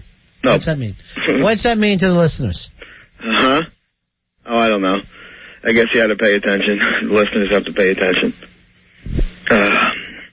Sorry I'm not there for the enjoyment this evening, boys. Did you go see a doctor? Yeah, I stopped by my doctor's on the way home. I have to go back in the morning. He had to. He didn't have the necessary kits for my testing and stuff. Anthrax kits? He didn't specify, but he said he had to order it and it's going to be there in the morning. All right, Billy. Now, okay. Let's get to the anthrax part of the story. Okay. You call up your doctor, right? That is correct. And you say what to him? She talked to the doctor and goes, well, what do you want to come in for? I said, I have flu-like symptoms. I was like, uh-oh. Why would they say uh-oh? I was like, well, obviously they were thinking what I was thinking. Why would they be thinking that? Uh-oh, they have to see you naked? But, and then I said, yeah. I mean, and seriously, in all honesty, Billy, how many people you think in the country have the flu at any given time, and how many actually have anthrax right now? Less than 20, right? Oh, I think it's only like 4 who actually have it. No, it's much more than that. Is it? Okay. Yeah. But why, for you, have they leaped that you have anthrax? Well, and they're getting a special kit instead of just giving you whatever flu medicine is around. Well, we're going to find out, but I guess he wants to be sure. I mean, you got to think about it. I would be like the first one now, if I did have it, to get it. Because, I mean, I'm not sure I don't have it. I mean, I had the ass anthrax 3 weeks ago. Remember, guys? Why would you be targeted? Why would you be first? Well, yeah, I don't know. I mean, it could be like instead of suicide bombers, maybe these cab drivers are putting it in the cabs or something. How do we know? They're like suicide cab drivers or something. You know, they could be doing it like... All right, who takes cabs with you every night? Rory, as healthy as can be. Mm-hmm. Al, healthy as can be. None of them think they have the suicide cab anthrax. He's called off work now, Fezzy, with suicide cab anthrax. I've taken cabs by myself. So, I mean, was there anything dusty and anthraxy in the cab? Yes. Did you get hit in the face with some powder by the driver? Not that I noticed, but I mean, it's not entirely impossible. Wouldn't the driver be exposing himself to anthrax? Yeah, of course, but they don't care. You know, this is all in the name of Allah, whatever. They can take one of us out, one of them out. They're going to heaven with the virgins or something. How the hell do I know? But if someone's going to do a suicide bombing, they're going to pick out the phone guy from Ron and Fez's show? Well, they didn't know who I was. And they waited for a night where you weren't with Rory or Al Dukes? Well, that was just Rory and Al were just lucky. Billy, get in your car. Thank God. Billy, get in your car and drive back to work. This is a ridiculous thing to be able to get off work for. Guys, Al told me to leave. Al, you told him to leave.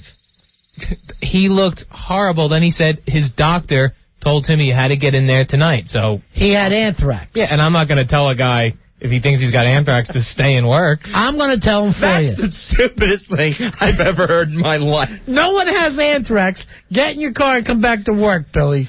Things I never thought I'd hear on the radio. And you know what? Or, I'd rather you do this. Write up the suicide cabbie anthrax thing. So I want it typed up so I can hand it in to the boss when we Baker Act you. But what if it's true? I am at a loss. I mean, if it's true, I'm going to apologize. Would anybody have believed they would have crashed planes into the World Trade Center? No. So who would think that this is entirely without possibility? Would you quit trying to get out of work on the backs of people who were attacked? Seriously, Billy? Yeah. Fez has come up with a thing. It is an insult to the people that actually have done this. For you to use this as an excuse to take off of work. For the people who died in that World Trade Center, it's an insult for you to use it that way. Well, I'm not speaking of them. I'm speaking of the idiots who perform these things, who pull off these stunts. And you think that you are a symbol like the World Trade Center is to the Mideast. That if they take you down, somehow there will be dancing in Palestine. Well, it's another sign of terror, you know. It's just another notch in their cigar pipe or whatever. I don't know. Cigar pipe? Another notch in their cigar pipe. A hookah pipe, whatever the hell they call them over there. I don't know. All I know is I feel like crap. I got the sore throat. I got all the symptoms. I don't know Of anthrax? Yeah. Now, all right, okay. What did your doctor do tonight? Nothing. Of course, because they let anthrax infected people loose on the street. Well, it's not contagious from person to person. I have to go back at 8:30 tomorrow morning before he's open for regular hours. So he has the kit? Yeah. Did you get a prescription for Cipro? No, because I've already been on antibiotics because of the other problem. Yes. But it wasn't the same antibiotic, so we're gonna wait till they do the testing tomorrow and stuff. Right, because it's so vital to start getting those Cipro pills immediately if you've been contaminated. Well, they don't know if it's true or not. I mean, it's, they think you can wait a good 12, 18 hours. Let me just say this, Fezzy. Even Carter from RonFez.net wrote in and says, listen to his fake, sick voice. It gets faker every time he talks. Billy, I'm only saying that to you so you can see what you sound like to people who actually like you. At the very most, you have a flu. Okay, you know what? And I hope you're right, Ron. I hope to God you're right. I pray that, this is just a case of the flu and I'll be back with some medication and some... Back where? You can't come back here. After this fake thing? Right, you're contaminated, remember? Well, no, what if I'm not contaminated? What if they tell me I'm not? I'm saying, it would be an insult to Dumpy's 3-week Australian vacation if we let you come back here now after faking anthrax and leaving. What if I do have anthrax? Then what? Then you're definitely not coming back. It's not contagious. If you have anthrax, you can come back to work. How's that? All right, fair enough. All right, hold on. Here's Tom. Tom, you're on with Ron and Fez. What's up, Ron? What's up, Fez Watt? I've got the worst staff in history. All right, hey, Billy. Yo. All right, I'm going to school to be a doctor, all right? Okay. First of all, Cipro's an antibiotic. Okay. It's made especially for anthrax. Well, not made especially for anthrax, but it's one of the things that can cure is anthrax. All righty. No other antibiotic can cure anthrax. Right. That's why we have to worry about having enough Cipro. Right. Or else everyone would be getting penicillin. Don't the penicillins and stuff also work for anthrax? Cipro is a penicillin, but it's a stronger penicillin. Okay. All right. Now, second of all, the drug test that you're talking about, the drug, quote-unquote, kit. Yeah. A goddamn, pardon my language, paramedic can do that stupid test. Okay. All it is a simple blood draw, and you listen to the lungs. Because have you noticed... Did they do that to you, Billy? Did they listen to your lungs and draw blood? No, the girl who does the blood is not going to be there till the morning, so I got to go back. Why did she ask you to come home then? Sorry? Why did she ask you to come there tonight? Well, because the doctor wanted to see me. All right, Tom, can I ask you this? Go ahead, what's up, Mike? Or whatever. I also got there later than I expected to with the traffic. Right. Now, Tom, if the blood girl wasn't there to draw blood, and they didn't have this so-called kit, and he was suspected of having anthrax, would they send him home or send him to an emergency room? He would be hospitalized. He would be in a quarantine room. Right. He would get a prescription to be put in as an overnight stay in a hospital. Not loose on the Grand Central Parkway. Excuse me? Not out in traffic. No, I know. He's just lying then, right, I'm Tom? not lying. He's literally lying. Why would I be lying about this? Dude, I'm 25 years old. That's okay. Take it easy, though. Calm down, doctor. You can pull the wool over my eyes at times, yes. Mm-hmm. But you know what, though? I've done I don't feel so good at my job. Right. Would you like me to bring a note from my doctor? Sure, why not? Okay, I can... Is your doctor named Paul? Paul Bond? No, or is it Dr. Kill? Sedation. All right, thanks, Tom. Billy's... when did I lose credibility? Maybe the anthrax thing. You know what? What's great? You've killed anybody's credibility. Here's what, the interesting thing about Billy's doctor is, though. Billy's doctor can talk to the animals. Really?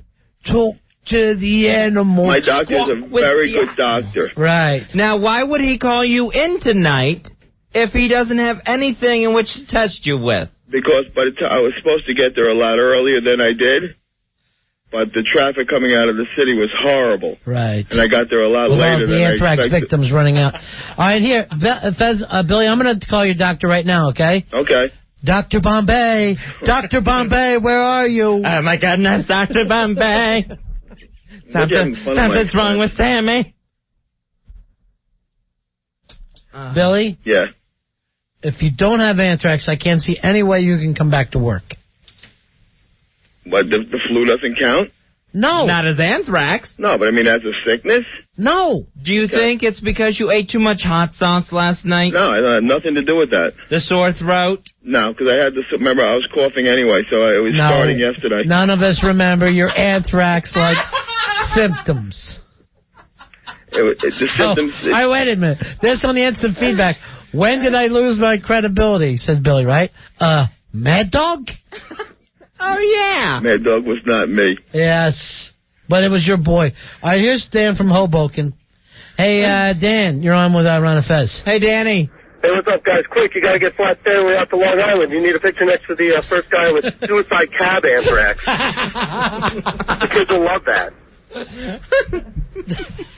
Suicide cab anthrax. Isn't it embarrassing? It's a new strain. And the funny thing is, if he really did have anthrax, he should have stayed because it's not contagious. He should have left if he had the flu because that's contagious. So I did. Either way, I did the right thing. What's your old poker night, Billy? Excuse me? Sunday nights. Yeah, okay. Why? I had a strange feeling it was Wednesdays. No, it's Sunday night. Are you sure you're not supposed to be playing softball tonight or something? No, Snowflake League. I didn't get into this year. All right, thanks, Danny. See you later. Thanks, Dan from Hoboken. Man, you take a boot from Dan from Hoboken, Billy. That's all right. Kick a guy when he's down, no problem. When he has anthrax. Yeah. Sure, it's easy to be up a guy. You guys are going to feel terrible if it is true. Worse than I do. Not at all. I want to guarantee you I won't feel worse than you. I'll feel like I can finally believe you.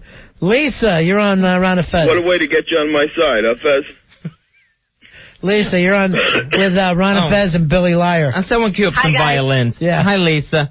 How you doing? Yeah. Listen, there's no way when he called, his doctor said, uh-oh. Because I called no way. I called my doctor yesterday. I said, listen, I have flu-like symptoms. I'm not feeling well. You know, it's probably the flu. I think I should come down. My son had strep last week. Okay, come down. I come down. It was friggin' food poisoning, okay? Sure. And I said to my doctor, are people coming in thinking that they have anthrax? He's like, well, you know, they do the tongue-in-cheek kind of thing. He goes, nobody here has anthrax. Right. And I want to know how important he is that he's for anthrax in the first place. Yeah, why are they taking targeted, Lisa? Why are they targeting you, Billy? No, they're not. They're not going to be targeting me. I mean, Well, you notice it's all big, mean people. they're going after the governor of New York. What did they target? The Senate Majority Leader. What, they targeted a 7-month-old baby? No, but they went after ABC. You know what? My doctor made a very good point. Nobody even bothered to ask those parents. Was that baby pumpkin picking the weekend before? Was that baby near horses, cows on a farm, apple picking? You can get it from animals.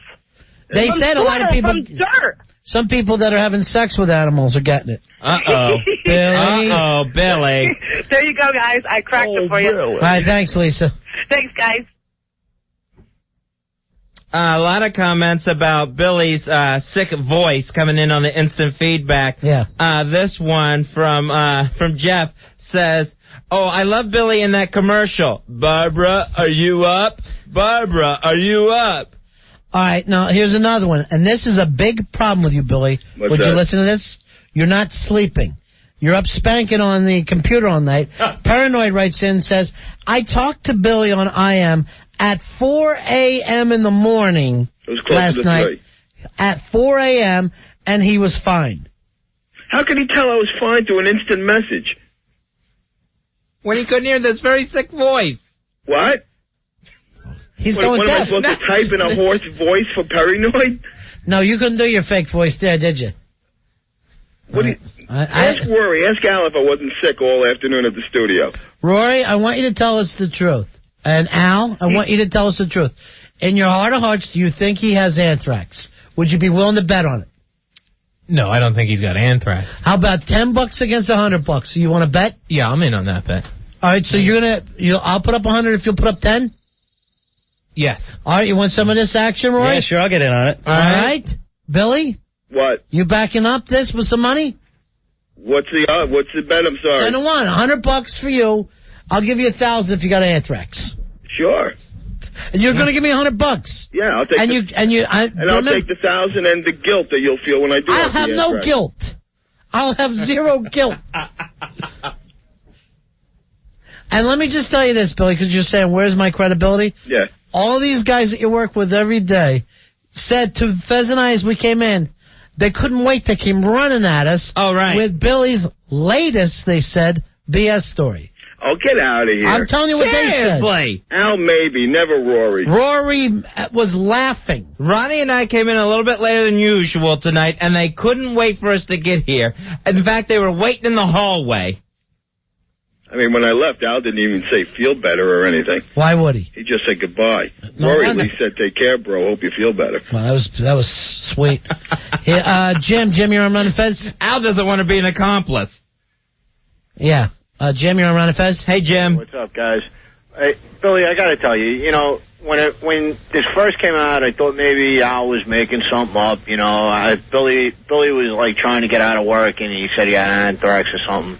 Listening to your voice now, Billy, and the way it's changed over the length of the call, you're lying, bro. Jim, if I'm lying, why would I bother show up to work, go all the way into the city, and then to turn around after 2 hours to go home? Why wouldn't I just call in and stay home? It doesn't make sense, dude.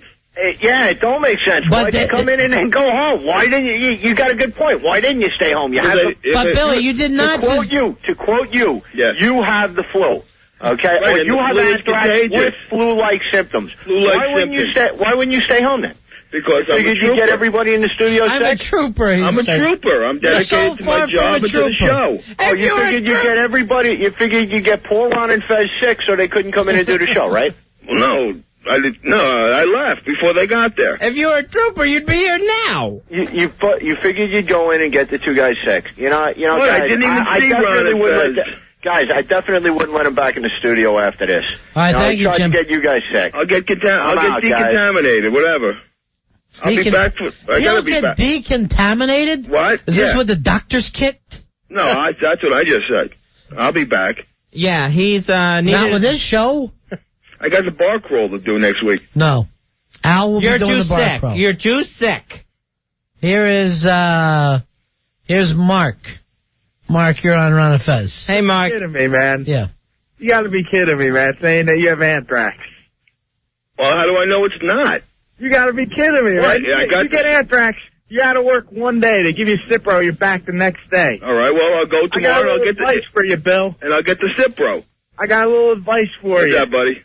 Don't take a card on the inside straight. Just fold them, okay? You're going to go play cards tonight. Seriously. Man, and own up to it, man. Go play cards and enjoy yourself, Billy. It's Sunday. We need a couple players, too. Here's the situation. Huh? You haven't even sustained your fake voice through this whole thing. Ronnie, that's why, because it's not a fake voice. It comes and goes. I got a sore throat. What am I going to do? It comes and goes. Yeah, you got a sore throat. It's like sometimes you got phlegm, sometimes you don't, huh?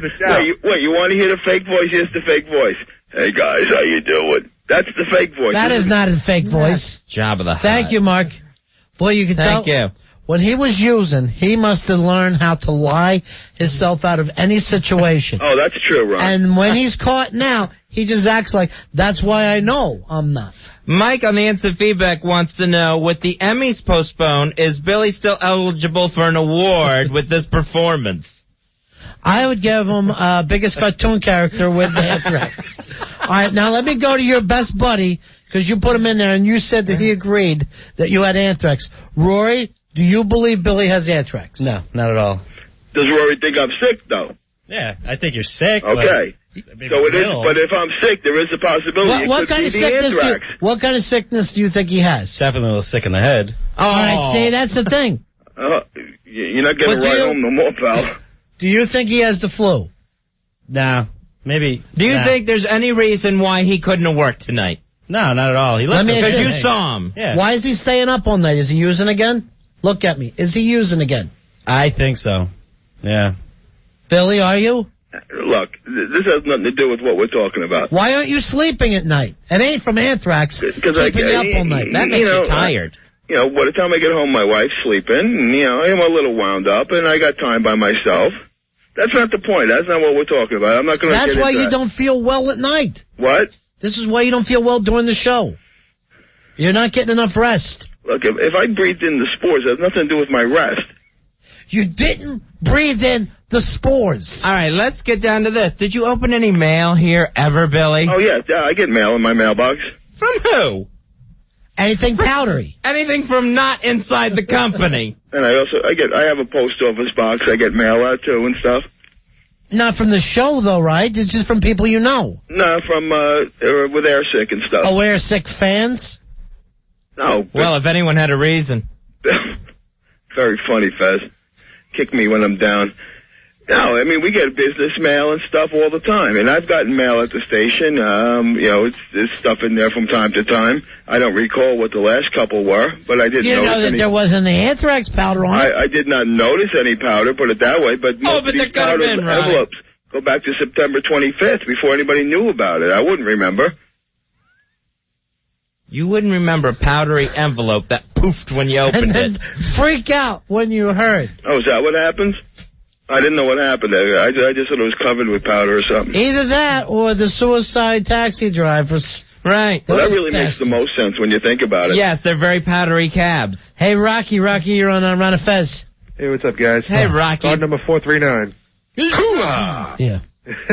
I gotta say, I believe Billy. There it is. There's somebody who believes you. I had to stay home today myself. Why is that? Rocky. I think I got bit by a vampire last night. Oh.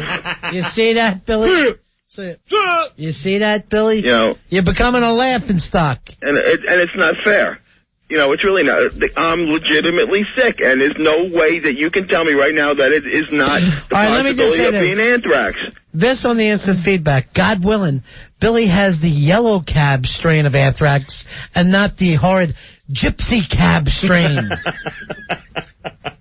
I want a note from your doctor.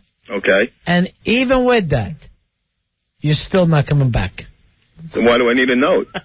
Just so I can see that you're lying. And this better not be Dr. Mad Dog, because we're going to call the doctor. Right. We are going to call the doctor. We need a letterhead on that note so we can call. Okay, I can do that. I can do that very easily. I mean, he can do that. See you later, Billy. Good night, guys. Yeah, good night. Have a fun night watching TV and playing poker and rocking around on the computer. I'll be in bed. Sure you will. Sure you will. I have to get up very early tomorrow morning. I got an 8:30 doctor's appointment. Oh, yeah, right. Anthrax kit. Yeah, no, I'm not used to get up that early, so. Right. All right, we'll see you later, Billy. God bless. God bless. Godspeed, Billy Staples. Godspeed. I'm so angry that he would use this, Fezzy. The tragedy that's happening out there. Right. It's for himself taking a day off work. Absolutely ridiculous that he would try to play on people's sympathies, which there's none here, and tell people he thinks he has anthrax. He's contracted it. The other stupid thing is, why do you think we would even care if you had anthrax? The way we go through producers.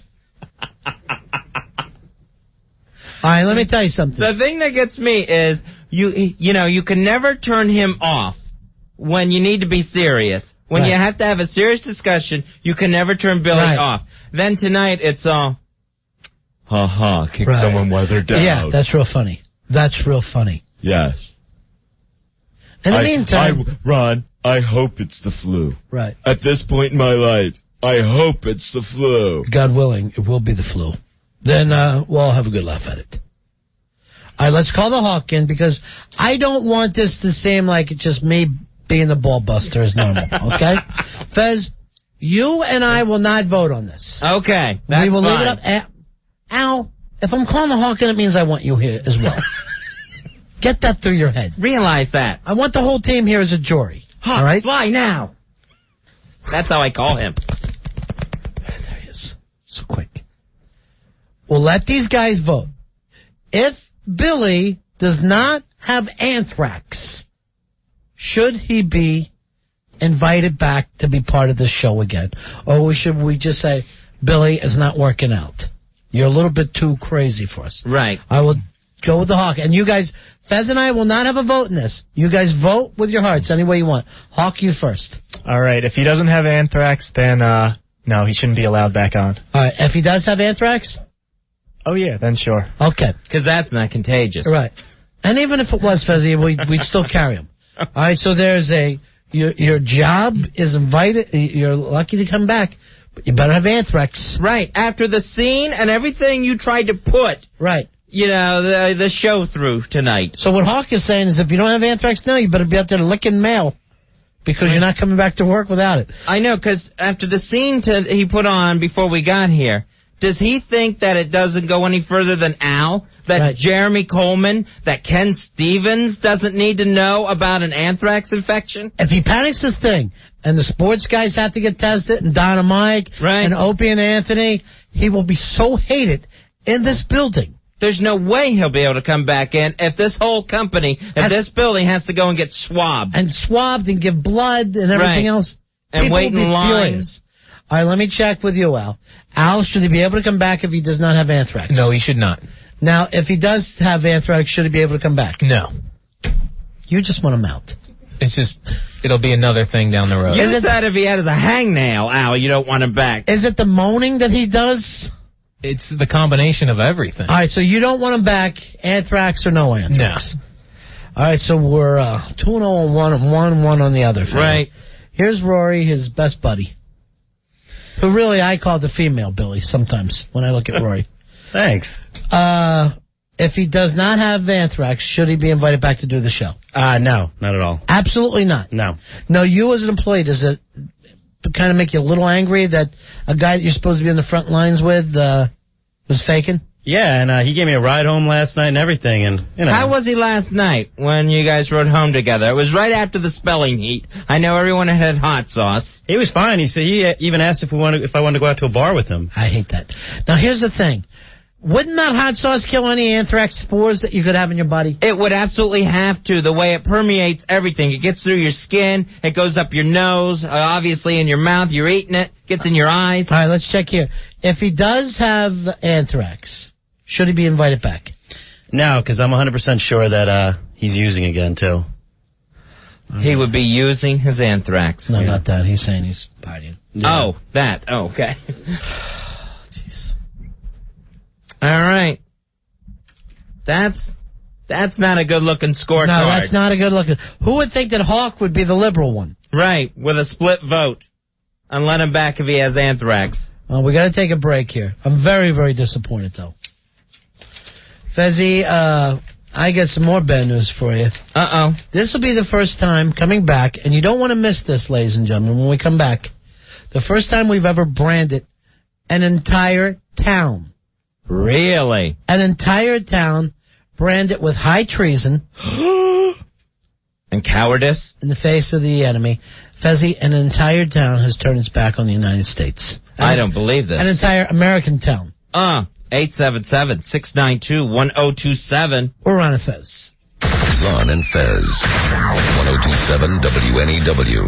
1027 WNEW. Drive home with O&A. Drive to work with the sports guys. People waiting overnight for playoff tickets. You know what? I understand that. I've never heard of 3 days. I understand that. They wouldn't take a credit card, so you had to bring cash with you. So you're out there with all the hoods. There's a line of people out there that they've got at least a couple $100 on me. My name is Damian Robinson, and this is my assault rifle. I have an assault rifle. I could go 1,000 yards away and shoot every one of your asses. Sports guys, Blaine and Craig. Mornings, 1027 WNEW. What? All right, it's time to get out and have some fun. I'm sure Billy's already on his way. You can have fun in Bayonne, New Jersey. It's the center of the universe. The Full House Total Entertainment Bar and Restaurant, 18th and Broadway in Bayonne, is the place where something's always happening. Now, Monday, it's Man's Night Out with 25-cent wings, 75-cent mugs, and $1 pints, all leading up to Monday Night Football. Every Tuesday, karaoke night. Wednesday, I guess just tonight only, Fez. One night only, meet Billy Staples. Oh, okay. Then Thursday, October 18th, John Rizzo hosts the Full House Comedy Show and Bud Light Ladies Night. Can you say comedy stylings? Comedy stylings. You're good at that. Friday, always have a live band there. And this Saturday, October 20th, it's one man, one guitar, one damn good time, Rich Meyer. Plus, with TVs everywhere you look and 2 pizzas for $10, football fans are in heaven every Sunday at the Full House Total Entertainment Bar and Restaurant. Nobody mixes them like the Full House Bar and Restaurant, 18th and Broadway, Bayonne. Call 201-436-9156. 201-436-9156. 9156, or go to fullhousebar.com. Ron and Fez, 1027 WNEW. Now, you know how we've been signing some stuff on the bombs that we send over there? And that's pretty much an old custom, right?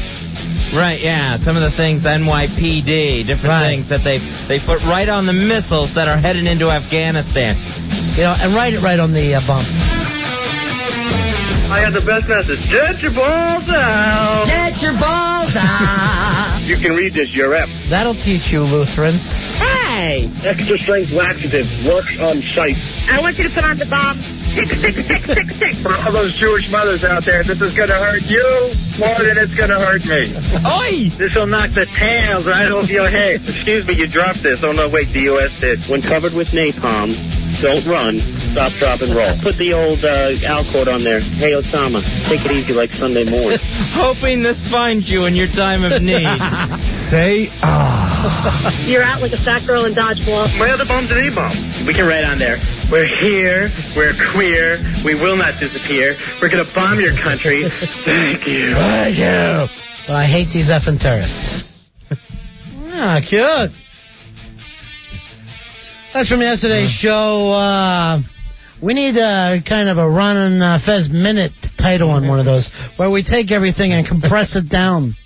We take everything out in 4 hours. That's Roy Hampton's, Fez. He's producing. He's the heartthrob, Roy Hamptons, and we are Ron and Fez. 877-692-1027 is the toll-free phone number. Well, I said I would read you this story, Fez. I got this off of Drudge, the Drudge Report.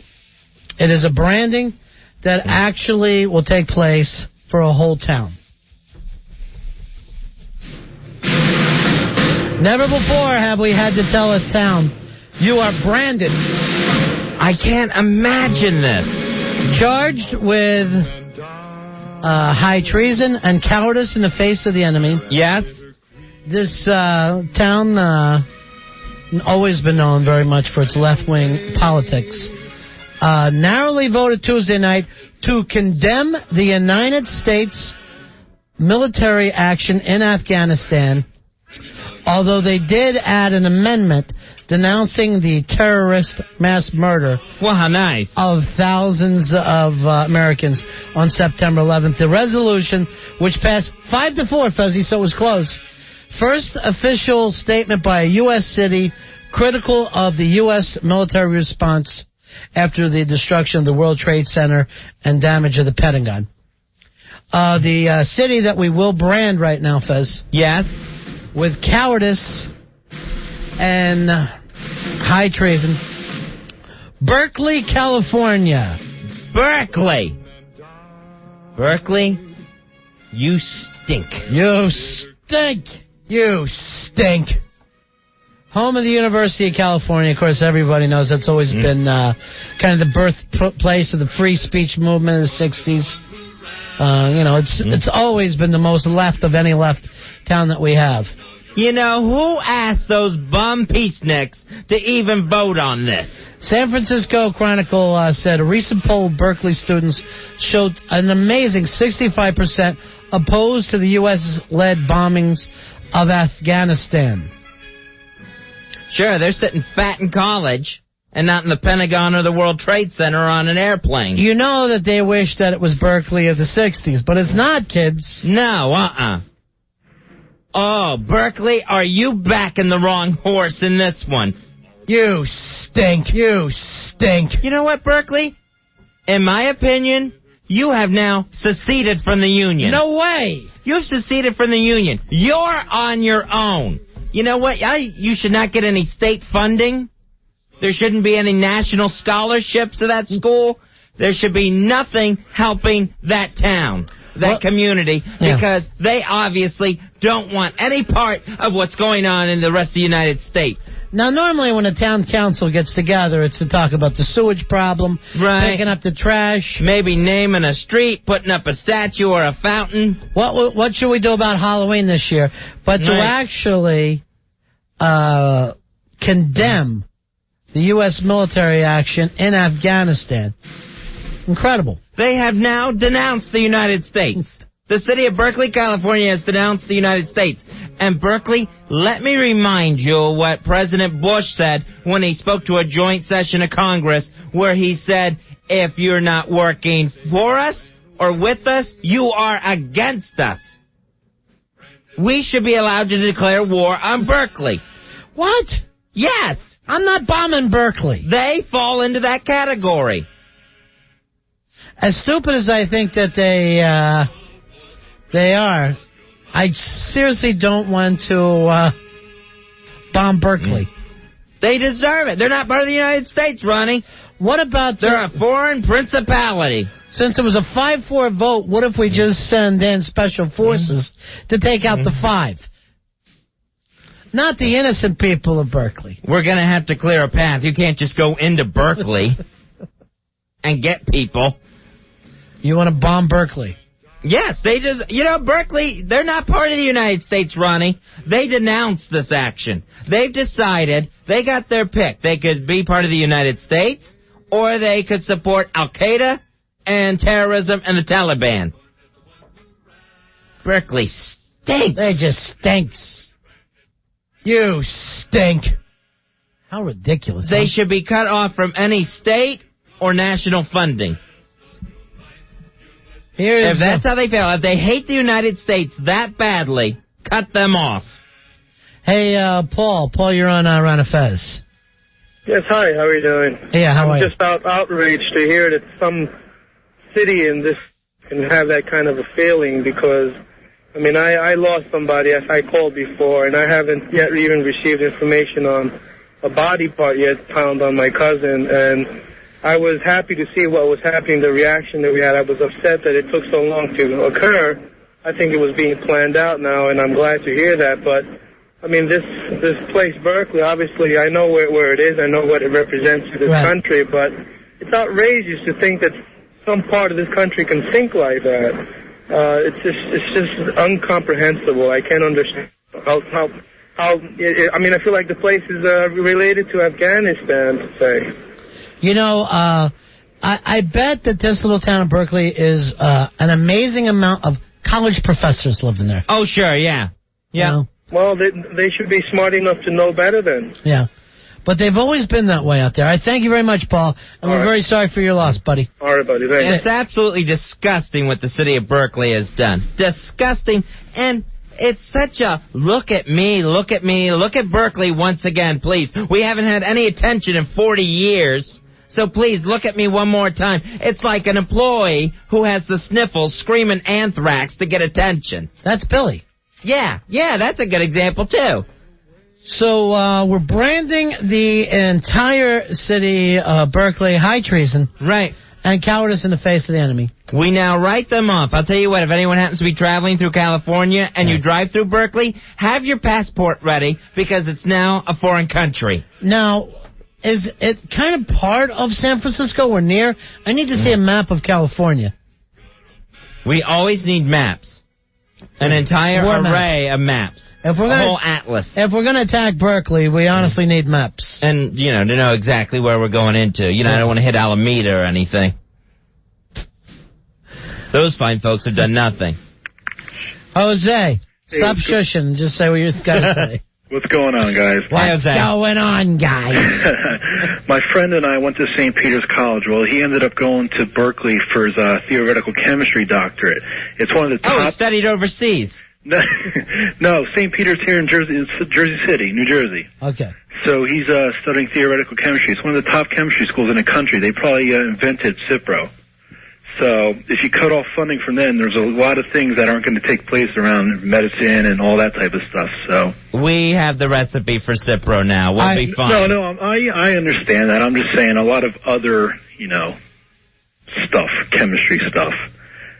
So we're going to have to manage to get on because they don't want to be part of the country, Jose. Yeah. Right. Let's give it to MIT or something. Bomb them. All right, thank you. One more thing. Yeah.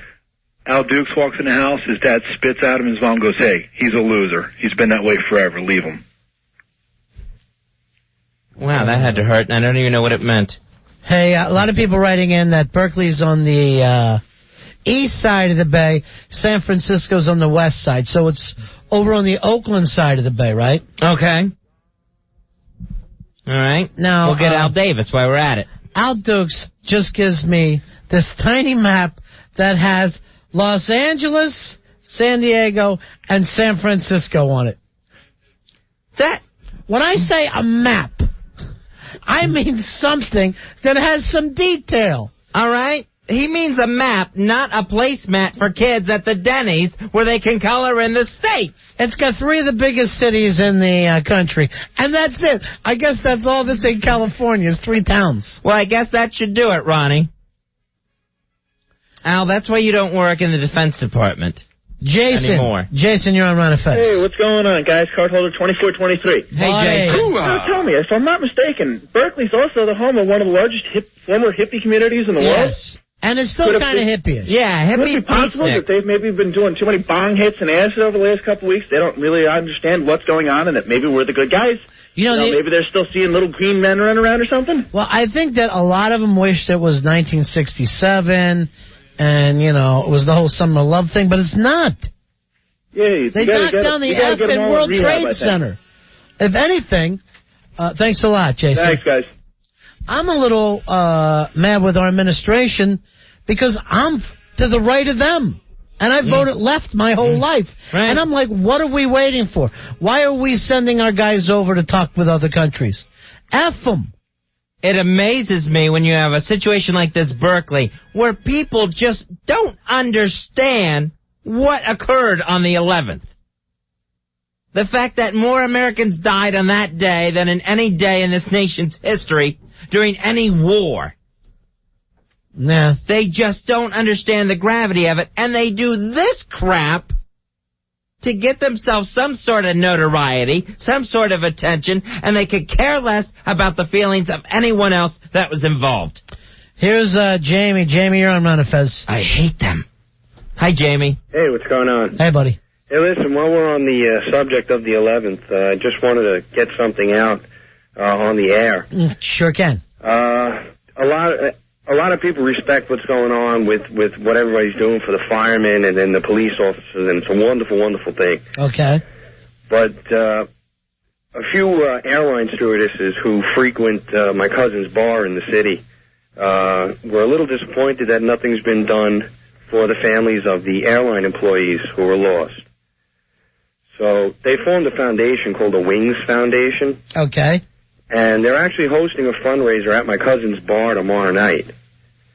And there's going to be a $10 cover charge at the door, which goes to the foundation. And Budweiser has actually donated all the beer. So all beer sales are going to go to this foundation. All right, what bar is it? It's Bar Coastal on 78th and 1st. Bar Coastal on 78th and 1st. Now, we hang out there, and a lot of stewardess? There's a couple of them that frequent it. Yeah, but I want a bunch of stewardesses at this party. We could probably get a bunch of guys to show up for it. Well, they should be. They're hosting it. Yeah. All right, hold on. I'm going to put you on with Al Dukes. Okay. But tomorrow night, Bar Coastal, 78th and 1st, and $10 to get in, and then what's the story with the beer? Well, Budweiser donated the beer, so all the beer sales is going directly to them, too. The bar's not taking any money from beer sales. Okay. All right, hold on for Al Dukes, okay, Jamie? Thanks a lot. All right. Thanks, Jamie, for that information. Hey, Joe. Joe, you're on Ron and Fez. How you doing, buddy? Hello, Joe. Hey, what's going on, guys? Yeah. Quick comment on this whole thing in Berkeley. I'm so glad you branded him. I was out in San Fran visiting my brother last year for the X Games. We went up to Berkeley to see some of his friends. You know, it's like a half-an-hour drive. You know what they have in Berkeley? The kids going to that school right now. And I hope you can get with this term, trust fund hippies. Okay? Right. It's the same kids that when Jerry Garcia died said, oh, my God, what am I going to do? Who am I going to go and see? Hopped on the Fish bandwagon. And right now they're hopping on the bandwagon that's, a couple of decades old, doing what their moms and dads did, following, protesting the Vietnam War. They got nothing. Oh, my God. I am so upset right now, you two. I know, Joe. I don't even know how to explain it. And can I just say this right now? Sure. Family and friends, and I'm finishing up the 4th of 7 American flags. You know, I'm doing these on canvas, and I'm actually, right now, I'm painting the stars, okay, on the flag, on the canvas, and I hear you talk about the whole city of Berkeley protesting this. I put down my brush, and I had to call you. I mean, I'm livid. And that's what it is, dude. It's these trust fund hippies, you know, that are programmed by their professors who probably, you know, didn't go to war, you know, didn't do anything, but, you know, have everything to say negative about it. You know, Fez, was it you that just said more people died in that one day than like in any other, you know, any other battle in one day? Right, including the Civil War. Jesus, guys. All right, thanks a lot, Joe. All right, guys, have a good night. See it. You know, Fuzzy, it feels like we haven't woken up to it yet. It feels like we haven't woken up to it yet. These Berkeley hippies, these elitist intellectuals, they think they're so much smarter than everyone else, and they've got things figured out. They are living in a dream world. They have no idea. They're living in some sort of Haight-Ashbury, trying to bring back good old times when they have no idea what's really going on. I still would bang those hippie chicks, though. They're bangable. Some of them are cute, the ones that shave properly. You know, the shaving isn't even all that important to me. Really? I can live without it. Really? Well, I'm hetero. A bushwoman. A Berkeley bushwoman. 877-692-1027. Kevin, you're on Run of Fez. Hey, Kevin. How you guys doing? Hey, buddy. Listen, 2 things. Jose brought up before about all the smart chemists out there in Berkeley, and that's why we shouldn't bomb them. But that's probably where they've been growing the anthrax to spread across the country. Sure. Number 2, I believe that Ron is correct in that we shouldn't bomb them because that's where all the stupid chicks are, where the horny guys can lie to get laid. Yeah, it's not hard to delay those hippie girls. That's an important. You know, you just tell them, "Oh, I just got done crying," and the next thing you know, you're getting skulled. Right. Unfortunately, the actual Berkeley guys have no interest in the Berkeley girls. Sure. Because it's a waste. Guys later. It's an absolute waste. They haven't had a straight guy in Berkeley now for 40 years.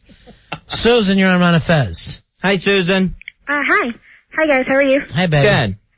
Just wanted to comment on the last, a couple callers ago that called about the trust fund kids in Berkeley. Yeah, trust fund hippies, I think he called them. Well, I have the correct term for them. Okay. I don't know if you guys ever seen those like white guys with like the dreadlocks and stuff with all like that dirty hair. Yeah. And stuff. Mm-hmm. Well, in Berkeley we call them Trustafarians. Trustafarians. Yeah. Okay. Because they get plenty of money from mom and dad, and then they can be hippies. Right. And they act like they're living some impoverished lifestyle. Right. Well, I think that like Jafakin is like the popular term here. Just faking? Jafakin. Okay. But in Berkeley it's Trustafarians. All right. Just wanted to tell you guys. All right, see you later. All right, see you. Thank you for the call, Susan. Appreciate it. You know, I don't know what to say to a country out there that you said, look what happened to our city, look what happened to the Pentagon. Right. Even now, what's going on, the terror in this country. We have a guy on our show suffering from imaginary anthrax. Sure. And I'm not going to sit back and feel like the one person I can bitch about is the military who's over there trying to save our asses. Uh-huh. When we're, I guess they're doing it for Billy at this point. Yeah. It's a situation. We're a man down tonight. Billy has gotten it into his head that, yes, he has the anthrax, although his doctor won't look at him, send him to an emergency room, and says come back maybe the next day or so. By the way, little Lene is on the air for us tonight, Fuzzy. Lene, how you doing, honey? Boys, we are so upset over here about Billy, but Lene has to say something. Okay, go ahead. Billy has anthrax. Billy has anthrax. Billy has the anthrax. Yeah. Yeah, he's suffering from anthrax. Thank you very much. Have a good night. All right, bye-bye. All right, tuck that baby in. Talk about Berkeley. Yeah. Hey, Michelle, you're on Ron and Fez. Yeah, I'm just as livid as everyone else is about this article, whatever, that you were reading. Yeah. I'd like to know what their alternative is.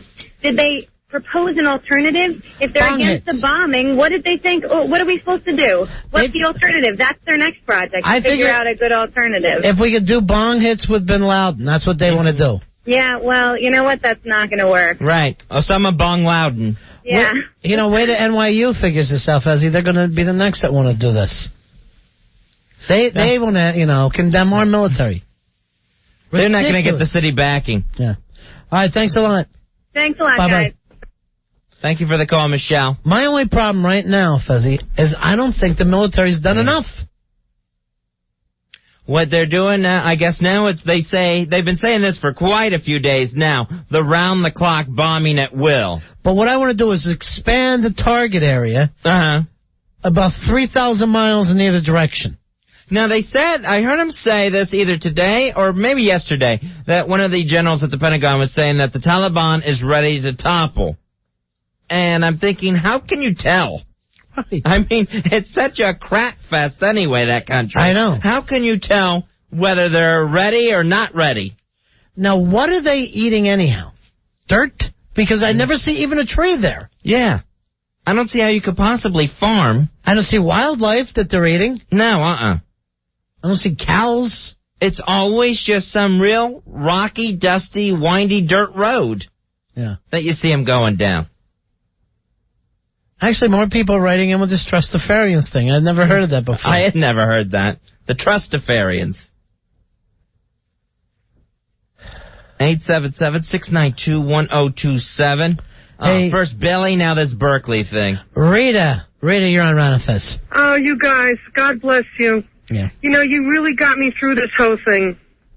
You brought laughter back into my life, and I want to thank you from the bottom of my heart. Please. I just drove through the Battery Tunnel, and there's ash all along the sides, and the smell is pretty intense down there. Yeah. Hey, what happened with that fire in Queens today? That thing was burning all day long. You could see it out my window. That thing was nasty, and that warehouse or whatever, factory, whatever it was. That was the Gotham warehouse. The what warehouse? Gotham. The Gotham. They make all that furniture? Oh, really? Oh, okay. All right, so that's just a bunch of lacquer burning all day. But I think that thing is run by Arabs, though. The Gotham warehouse. There's nothing left to it except the shell at this point. But it was just, it was burning for 12 straight hours. Right. You said that you even saw a thing on the East River, Fez? Yeah, like one of those, I don't know, this is a stupid term, fire truck boat.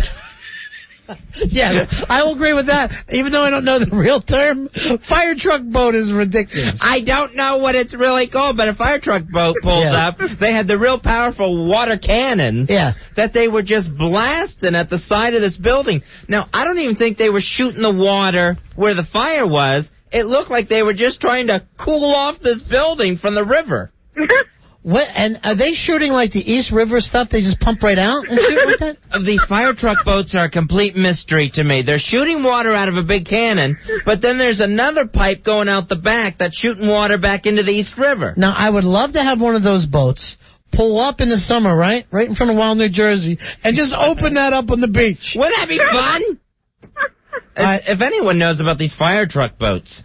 All right, thanks a lot, Rita. And if bye-bye. Bye, baby. And if they're just actually pumping East River water onto a fire, is a little fish or something going to get caught up in that and get shot into a burning building? Is it river water? I would think it would be river water because they can't fill that up with the... I know, and it was going on forever. That water cannon was just continually shooting. You got to figure how much water could you put in a boat that size? It's not coming out of the hull. Right, a fire truck boat can't carry that much water.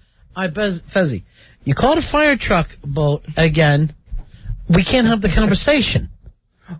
What is it called? I don't know. That part I don't know. Until we reach a better term, we're stuck with fire truck boat. I'd love to get Flat Stanley on that boat. That would be interesting. Just kind of make it look like he's manning the hoses. Hey, Roger. Roger, you're on Ron and Fez. Hey, Roger. Raj. I want to just make a comment about that Berkeley article. Oh, yeah, the place that we branded? Yep. I mean, these guys are too much. One thing, what you said about the 60s, that's true. For them to, romanticize that stuff is one thing. We're going over there, okay, they could say we're capitalist pigs, American interests, what have you, but this is our backyard. This is totally different. You could have been as hippie and as retro as you want to be in the World Trade Center and get hit by the airplane coming into the building. Right. So, I mean, give me a break. You can protest any other kind of thing you want, but right here and, you know, in the States for somebody to do it is like, that's crazy. Right, You know? there's so much to protest. Why do you have to attack people that were just devastated by this? Go back to that anti-fur thing that they love so much. Right, nobody's going to be mad at you for that. Right. Save the whales, whatever, you know? Exactly. you know, Quit spraying perfume in rabbits' eyes. Be nicer to women and black people. I'm all down with that. Yes. But I'm not going to stick up for the people who knocked down the Twin Towers. And we got guys going over there, you know, and they're willing to put their lives up for it, and they understand what it's about. And for these guys to be bashing it, give me a break, you know? I know. That's true. Thank you very All much, right, Roger. guys. See ya. Have a good night.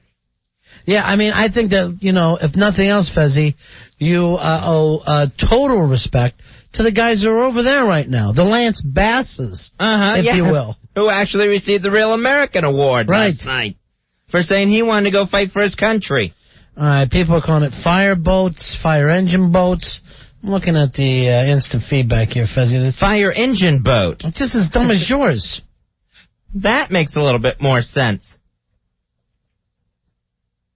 But this thing was impressive with the water cannons. I'm not saying just a hose. Right. I'm talking about a whole water cannon. I know what you're talking about. I've seen those things. I've saw one on the East River putting out a brush fire on a park over there, and it literally was the most exciting day of my life. Here's Jerry Lynn. You're on Ron and Fez. How about the day you met me? I don't even remember that. Me neither. Jerry Lynn. Hi, how are you? Hey. Card number 8851. Hooah! Thank you. Yeah. I'm calling about the fireboats. My 3-year-old son and I just read a book about them. Oh, good. It definitely is a boat that It is isn't made... Subby, the sad little fire truck boat, is it? No, this is a really cool book. I liked it. Okay. But they do, you know, they make the fire trucks that pump water from the fire hydrants. Right. They make fire trucks that actually carry water for places that they can't hook up to fire hydrants. And then they make these water boats when they can't get to it only from the water.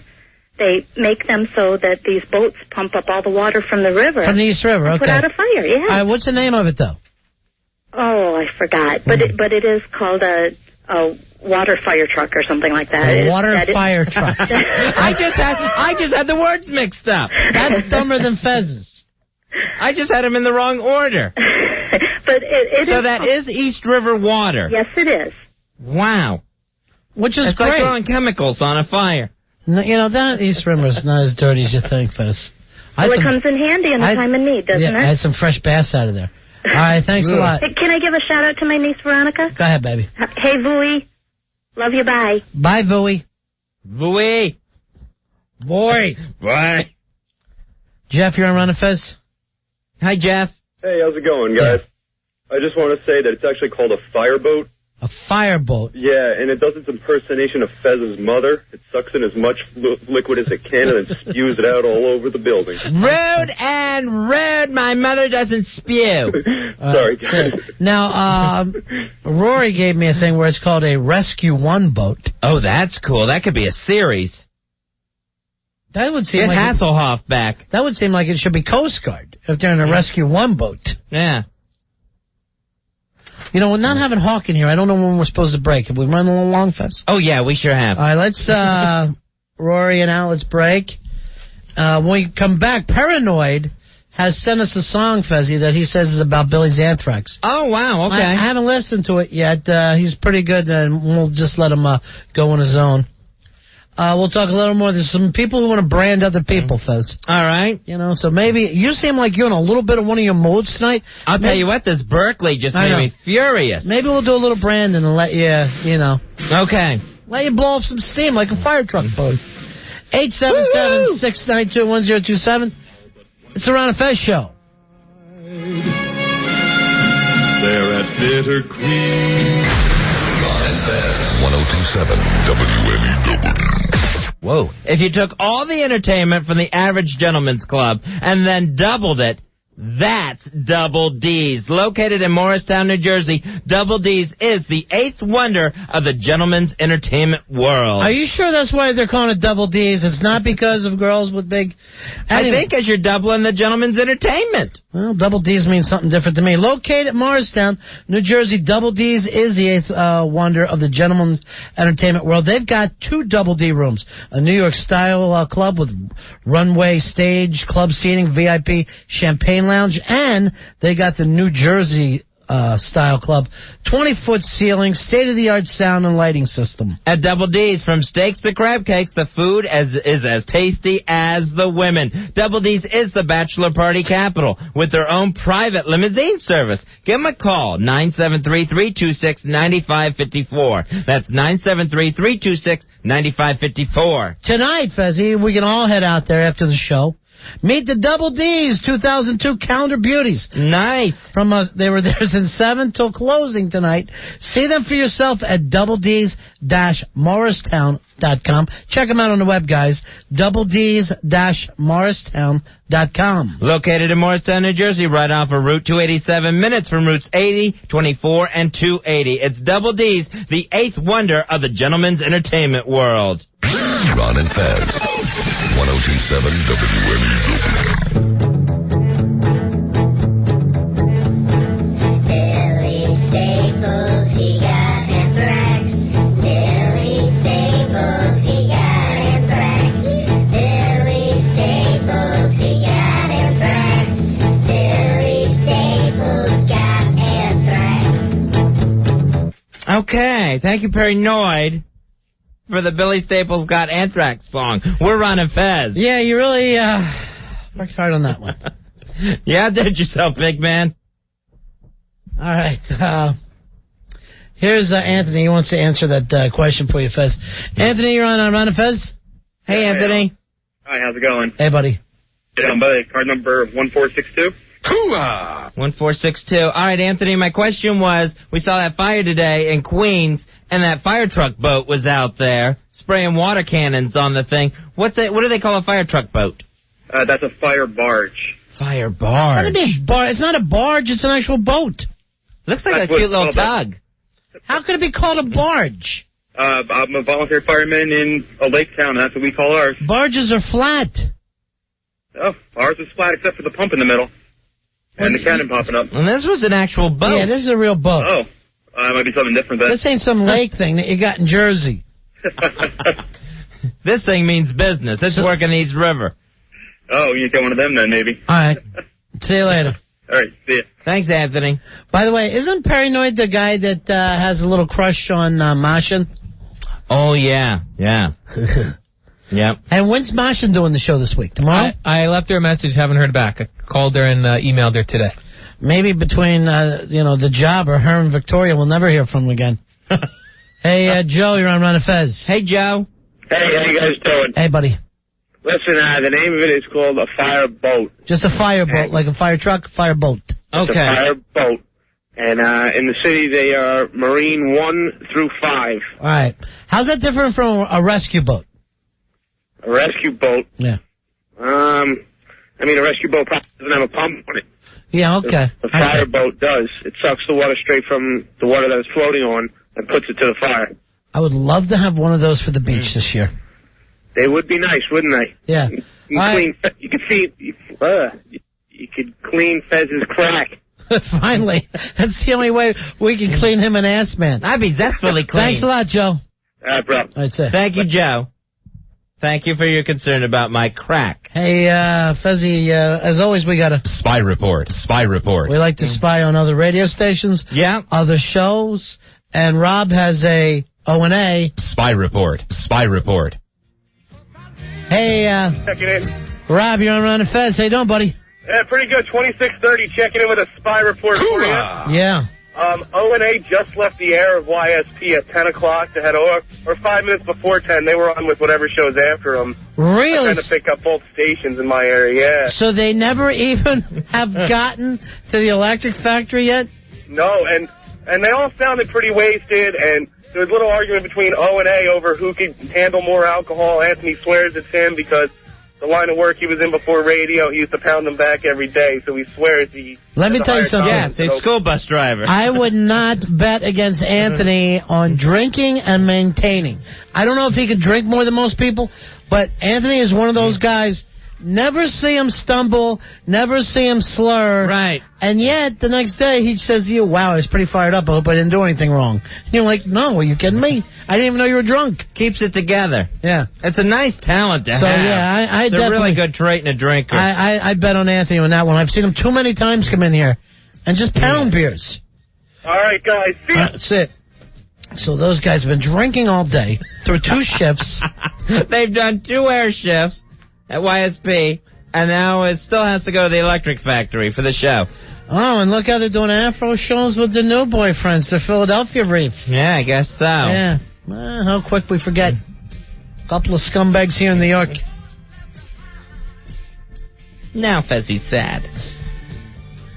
What, Fez? You got old and ugly for them. They went on and find somebody else. Someone cute and young.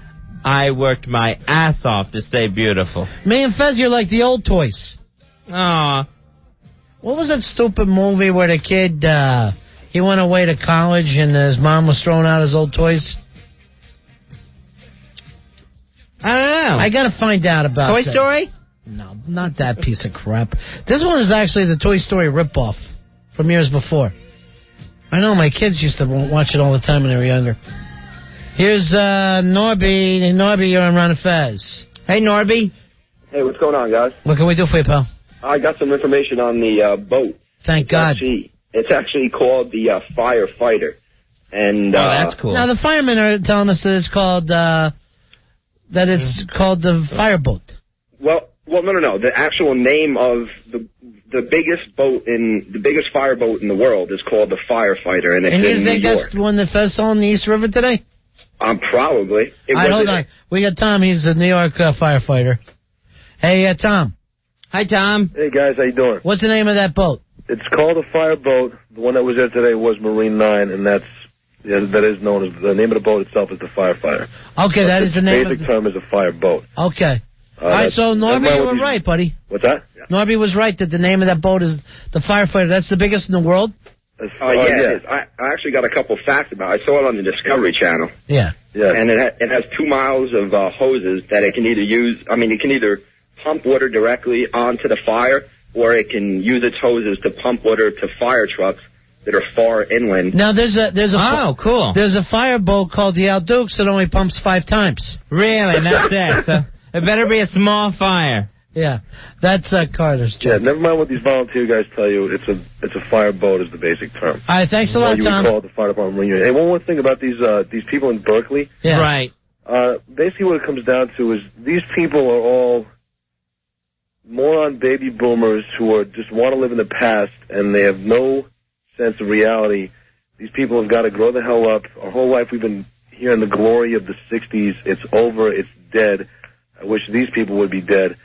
They just simply don't get it. Anybody who thinks that we're doing the wrong thing, I invite any one of them to come down with me and dig through the pile, as we've been doing every day for over a month now. Help me remove body parts, and then come with me to visit a family and tell them that we're doing the wrong thing. These people have no sense of reality, and they pretty much never will. They just want to live in the past, and they're a bunch of freaking... I don't know, nut jobs, for lack of a better term. All right, that's from Tom. Couldn't be better said. Real New York City firefighter, Fuzzy. That's it, 111. Thank you very much. To the traders of Berkeley. See you guys. Ronnie, I got a quick spy report for you also. All right, go ahead, real quick. All right, this is a spy report.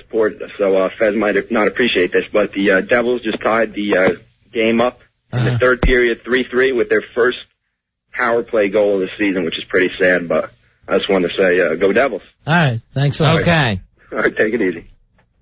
That kid knows everything about TV. He's got the little history channel. He's got his sports channels. All right, I said we would let IKEA boy brand somebody else, Fuzzy, because you're in the mood tonight, it seems. Now Berkeley's got me fired up, and I'm ready to brand any traitorous activity. But who would ever thought? I mean, we know we'd have celebrities. Right, because they're stupid and they don't know any better. We'd have some stupid kind of peaceniks. Right. But would you ever thought that you would get an entire American town? I know. People that were elected through this country's, election system, political system, they get to sit on the city commission of Berkeley, and they vote to denounce the United States. Idiots. Here's IKEA boy, Fezzy, your buddy. He's got somebody else he wants to brand. Hey, did you ever get that fax for me that Fezzy73 sent? I just checked. It wasn't there. I'll check again. Okay. IKEA boy. Hi, before I brand, the movie you're looking for is The Brave Little Toaster. Thank you very much, Brave Little Toaster. Anyway, who I'm branding? Robert Altman, the director of MASH, The Player, Nashville, etc. Wow, I like all those movies. He claims that it's American films that caused the terrorism. Let me get the quote right here. All right, IKEA boy. The movies set the pattern, and these people have copied the movies. Nobody would have thought to commit an atrocity like this unless they'd seen it in a movie. That's a good Robert Altman impression. Here's the strange thing.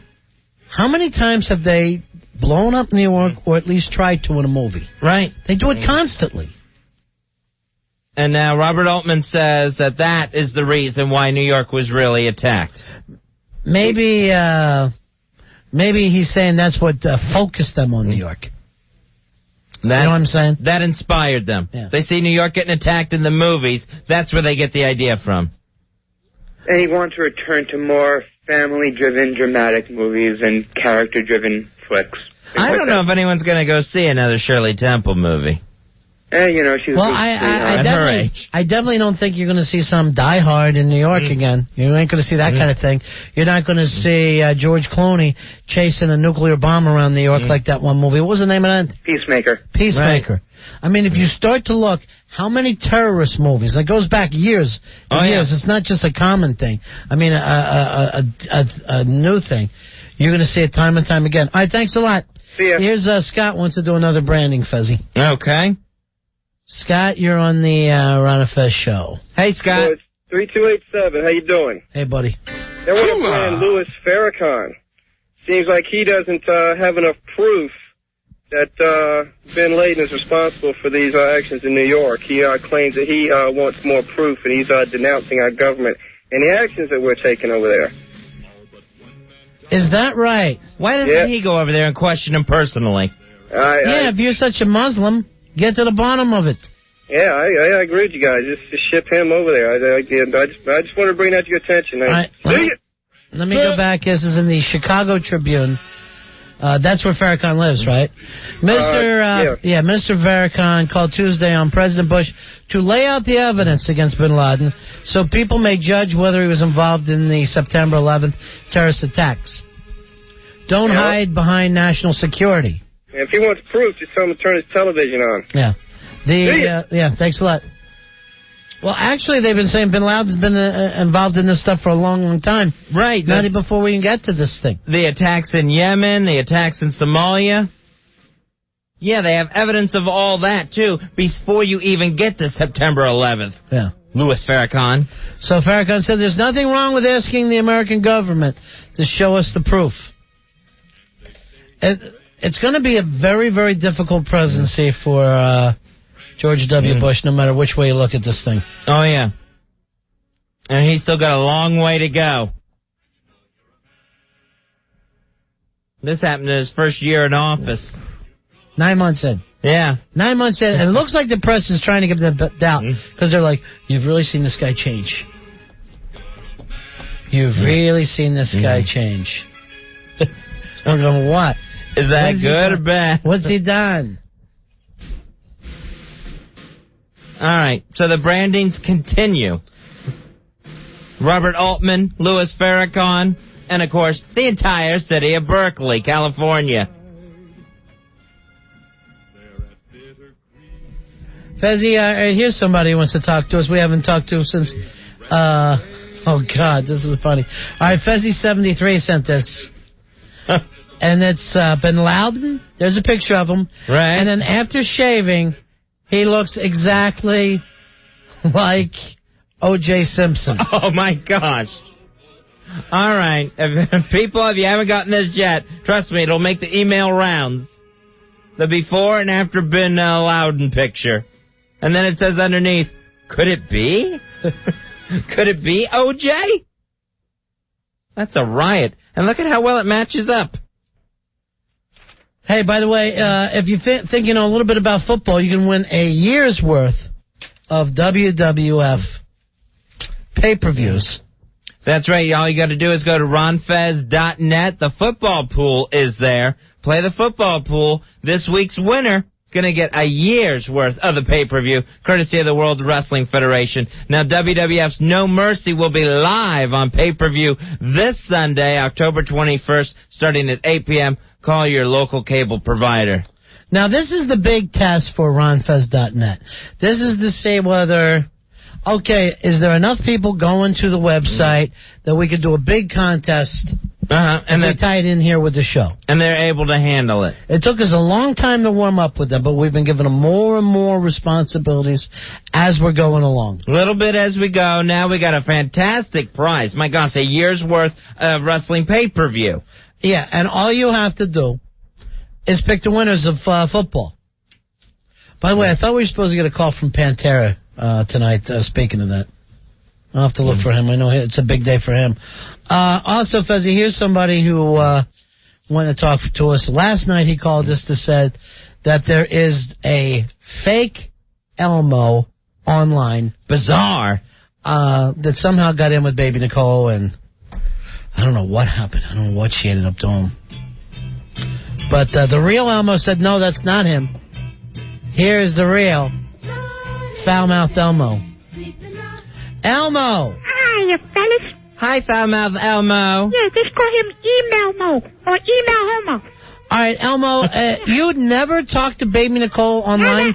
Never. Never in a million years? I wouldn't talk to that skink. Okay, all right, foul-mouthed. Don't be mean. So you never go online? No, I don't have a computer. Isn't this the craziest story? The other foul-mouthed Elmo online, fake.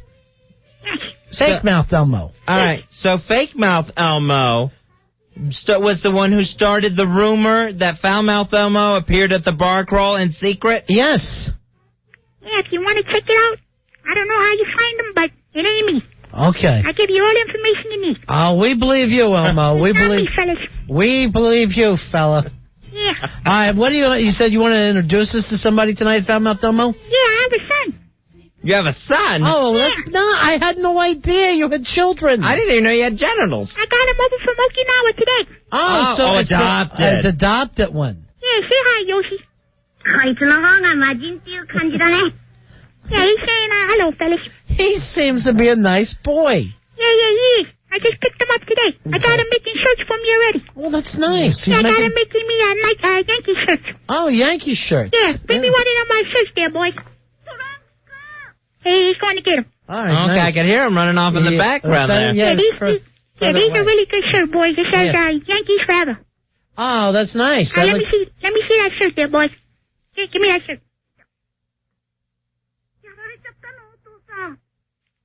All right, it says here, Yank me forever. What the f*** is this? You little piece of Oh, no. I'm going to beat that right now. Oh, boy. I'll be right back, boys. I got to handle this problem here. All right. Okay. See you later. Thank you, foul-mouthed Elmo. I hate to get involved in a family's personal disputes, but it sounds like that little adopted Okinawa boy is really taking a beating for messing up the Yankee shirts. Sad. It is. All right, we got to take a break. I know we got something to do at the end of the show here. Actually, are we supposed to take a break here? Because I know how I asked for the breaks to be done, and I think we're supposed to go another 15 minutes now. Is that right? Yes. Okay. What? Yes, what? We another 10, 15? Yeah, maybe 10. All right. This, Al. It seems very odd because we don't have the Hawk in here tonight. I know. I got a feeling you're going to jam yourself up at the end, Fez. You think? Because there's no way we're on the normal track that we can take 10, 15 minutes. Look at Al looking at me like he's never been here. So, Al, what do you think? Going 10 minutes? Going 15 minutes? We can, go in 10 minutes. We can do it any time we want. But what is the smart thing to do here? Are you sure you got all the commercials for the hour? Yes. We're not behind We didn't miss any on the because I know a couple times we went really long tonight. Right. Yeah. No, I'm sure we're all caught up. See, I don't believe it. I don't believe it. You know why? I was handed, time, cues, and I said that can't be right. And, no, it's definitely not right. And people think the honk breezes through his job. Maybe he just makes it look easy. That's looking like that's the case. Because now I think the commercials are a cluster F. What's the case? And why? Stop trying to just agree with Fez. No, I'm thinking he's right with the Hawk, because it's something I don't even normally pay attention to, because the Hawk has it so smooth running. Of course you would pay attention to it. You're the producer. Why would that fall under your category? All right, I'm going to believe you. And at the end of the night, I hope it all comes out of your pocket. Hey, Desiree, you're on Ron and Fez. Hey, Desiree. Hi, my name is Desiree. How you doing, Ronnie? How you doing, Fez? Hello? Hello? Hello? Ron and Fez? It's me, Desiree. Hello?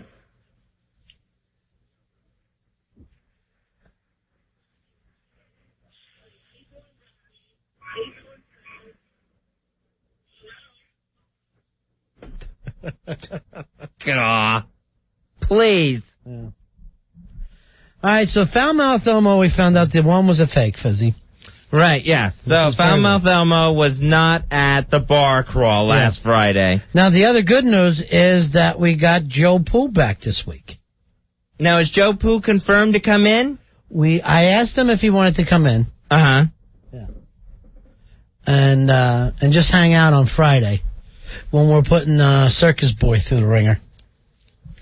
Tomorrow night, Paul O's going to be on with us. Oh, okay. And he's got some big movies he wants to promote. Oscar contenders? Yeah. Last Castle, which some of the people that won those tickets on our show said that fabulous movie. Okay, that's Last Castle, Robert Redford, and Tony Soprano, James Gandolfini. Just Tony Soprano. And starring Tony Soprano as the warden. Then in the movie, Fezzy, I'm wondering if we should even promote Riding in Cars with Boys since they canceled their New York premiere. They ended up canceling that? Yeah, they ended up canceling that premiere. That was the one where Penny Marshall made a big deal about the mayor has asked us to come to New York and have our premiere here, and we will do it. It's our duty. Then as soon as somebody coughed with Anthrax, she was out of here. Oh, my gosh. Now, that was James Woods plays the father in that movie. Yeah. He already said he won't come because he ain't getting on a plane. So now they've all followed Jimmy Woods' lead. Right.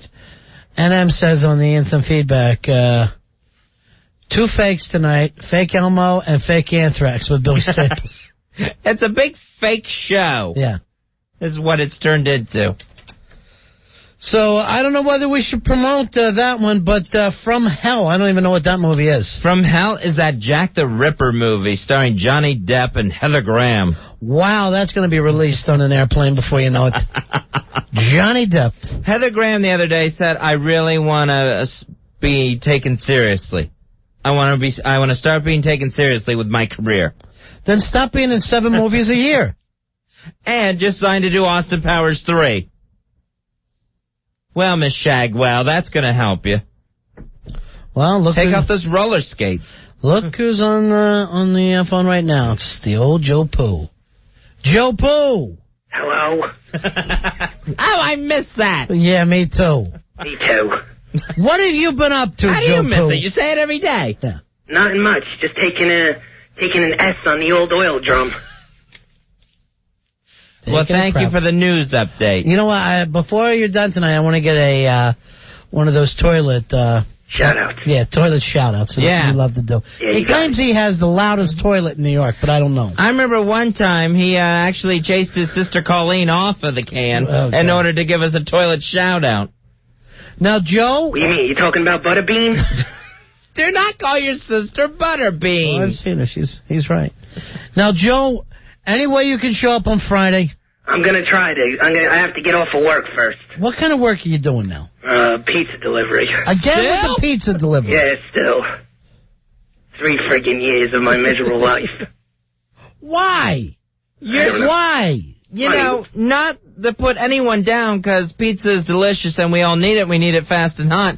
But you can do so much more. Like what, an undertaker? You know, can you imagine? You order pizza, the guy shows up. Hello? Here's your pizza. I just got out the can. That's how it goes. Now, do you take Joe Jr. out with you every night, your son? I used to, but... He lifts them up and he puts on the toppings. No, he is the toppings. All right, Joe, now, we're going to do some stuff. We're bringing in some guys to see who's going to be the hardcore stunt champion of the Ron and Fez show. We'd love to have you as a judge for that on Friday night. Oh, I'll definitely try to make it. We got a guy who can snort a snake, spit it out his mouth. Nice. Another guy who claims he can give pleasure himself. Oh, yeah, that's orally. Right. I wish. And a few guys who can run their heads into things. I have a hard head. We don't want you to do anything like that, Joe. Once I smashed into another guy's head and I had a concussion. All we want you to be is funny Joe Pooh, that's all. All right. The old Joe Pooh we all loved. He used to be funny? Before whatever happened. Yeah. I guess we're not allowed to know what happened. Oh, yeah, Will we ever know, Joe Pooh, what sent you poo packing? Yeah, I had a colon problem. No. You did not. Now you're faking like Billy. That's him being funny again. Right, to avoid serious issues. Yeah. So Friday night, we get rid of the circus boy as soon as somebody beats him. And I would love to have Joe Pooh as a judge for that, Fuzzy. Nice. So you're more than invited, Joe Pooh. All right. All right, buddy? Well, I got the lid up. All right, let's have that. Let's see if anybody's got a louder toilet than this anywhere. Oh, Mom bought a new freshener for it. It sounds like he climbs right in it. I do. Hold it, you ready? Yeah. All right.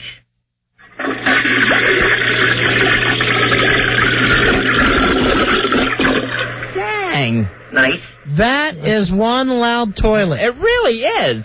Yeah, it ain't one of those sucky Econo flows. That thing must take forever for the tank to refill. You could flush Delaware down that toilet. Delaware is a toilet. True. At least the Wilmington part of it. All right, thanks a lot, Joe Pooh. Peace. Thank you for the toilet shout-out. So, there is the loudest toilet in the tri-state area. I guess that family, being the Poohs, need an industrial strength one. Yeah. I guess so, too. It's rough. It's rough being them. 877-692-1027. Take a little break. We'll be right back. It is the Ron and Fez Show. Ron and Fez, 1027 WNEW. Ron and Fez here to tell you about Boston Beer. Yankees win. Celebrate. Celebrate a victory over the Mariners with Boston Beer. Sam Adams. That seems to be such a popular choice this day. Made by the good folks at Boston Beer. Sam Adams, Fezzy. Get me the hawk. Nothing finer than good old Sam Adams. And when you're watching the Yankees game, you and Sam sitting there watching them start off a win over the Seattle Mariners. In Seattle, they're crying. In New York, we're saying, it must be October. We got Sam Adams and another big Yankees win. Sure, let the Mariners fans cry in there, Sam Adams. Enjoy yours. Trade up to Sam Adams for all your baseball playoff parties. Sam Adams, nothing beats it. Nothing better. Nothing better for me, Fuzzy, than October. You and the buddies around together, drinking Sam Adams and watching the same damn thing you watch every year, another Yankees World Series win. Be a better beer drinker. Drink a better beer. Sam Adams. It's America's world-class beer. Ron and Fez. You're scaring me. Stop it. 1027 WNEW. We're Ron and Fez. Thanks for being with us tonight. Ron Bennington, Fez WNEW with you. Boston Beer. Just enjoy one, Fuzzy. It's so delicious. Oh, we were waiting for Pantera. We know he had some big news for us tonight. Pantera, Barty. Hey, Barty. Hey, Pantera. How you guys doing? Yeah. Not big news. I just wanted to say happy anniversary to Lisa. 5 years today. 5 years. Yeah. Now, what do you count as an anniversary? First date or? The first time we Drop made the it hammer? legit. I asked her out. Oh, I thought, now legit? Well, we were kind of seeing each other, and then I said, would you be my girlfriend? You know? Oh. That is so sweet. Yeah. You crazy little Pantera. Now, what, did you do anything special? It's a Wednesday night. We're going to make up for it on the weekend. Tomorrow at work and everything. As you always do. Sure. Well, that's very nice. I'm glad to hear that. You're a very lucky guy to have her. I'm very lucky. Yeah. Now, the last time we spoke, you were a little nervous being a mailman. Right. And then did you hear about Billy Staples today? And his big Anthrax performance. I feel really bad for Billy. He must be flipping out. Well, he had a nice run here on the show. Well, congratulations to you, buddy. Hey, thank you very much. All right, see you later. All right, Fezzy, you know how we spend all our times being detectives here? Sure. I have now found out who has been faking it as foul-mouthed Elmo on the computer. No way, you got to the bottom of it? And Al, you get in here. Now, not only did he fake it, this guy faked it with Nicole, he faked it with you, Al? Yes. You guys were sending each other messages back and forth? Yes. Did you ever once talk to the real Elmo? Yes, I had. Did you bring up, hey, I got your email or anything like that? No, I talked to the real Elmo once before. Yeah. Then on the phone. On the phone. Then I got an email with that type of address. And it was just very simple, funny things that Elmo would say. Nothing asking me to do anything. It would just say, hiya, fella. This is the guy that used to clone different people on the show online. Oh, yeah. The 15-year-old Bishop. He used to clone Dumpy back in the old days. Right. I think he cloned me once. I forget who else he did. So he's 15 years old and he fooled you, Al. Yes, he did. So every time you're sending out an email inviting Foul-Mouthed Elmo to come into the studio, you're emailing a 15-year-old boy. Yes. And inviting him to meet you places. Sick. That is true. You're just disgusting. Now, have you ever once asked the real Elmo to come in? Yeah, well, here's the thing. The real Elmo is difficult to contact by phone. Sometimes the phone just rings and rings, so if I don't get him by phone, I drop him a quick email, and he always responds to my email. Of course. The fake one does. The fake one, yes. He's Charlie the Drops kid. Remember him, Fez? Right, yeah. He used to do all the different drops for the show. Kid's very talented when it comes to that kind of stuff. Oh, my God. 15 years old, and he's fooling everybody. He's working Baby Nicole. He's working everyone. And had no problem working Al Dukes. And I'm surprised he doesn't have your home phone number and address. Yeah, I need your MasterCard, and that way I can come in to do the show. He answered back he was going to try to get off work and come in one night. He doesn't work. He's in the 10th grade. Charlie the Drop Kid. Here's Tim. Tim, you're on Ron and Fez. Hey, Tim. It's Dan. Dan? I'm sorry. Who do we got on the phones right now? I can't keep moving people around. I know. Who's on the phone? Ivan. This is Dan Ivan. from Hoboken, actually. Ivan, you know it's not Tim from Hoboken. Go ahead, Dan from Hoboken. How you doing, buddy? I just want to mention, and it sounds kind of fun, but he cloned me, too, actually.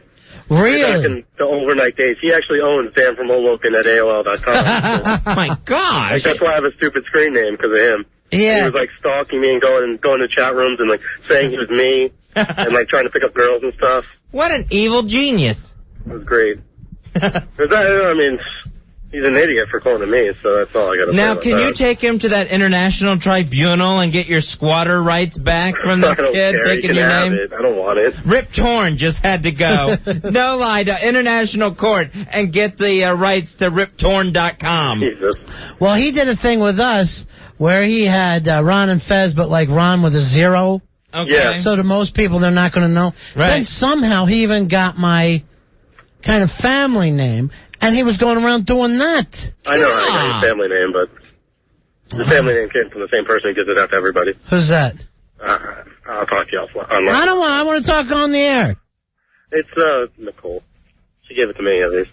Why is people giving out my thing? I don't know how she got it. She said you didn't know she had it or something. So. Oh, you know what? How they got it? From someone else. They got it off of Flipper, set up a website, who used to be our old producer, who had my email on it.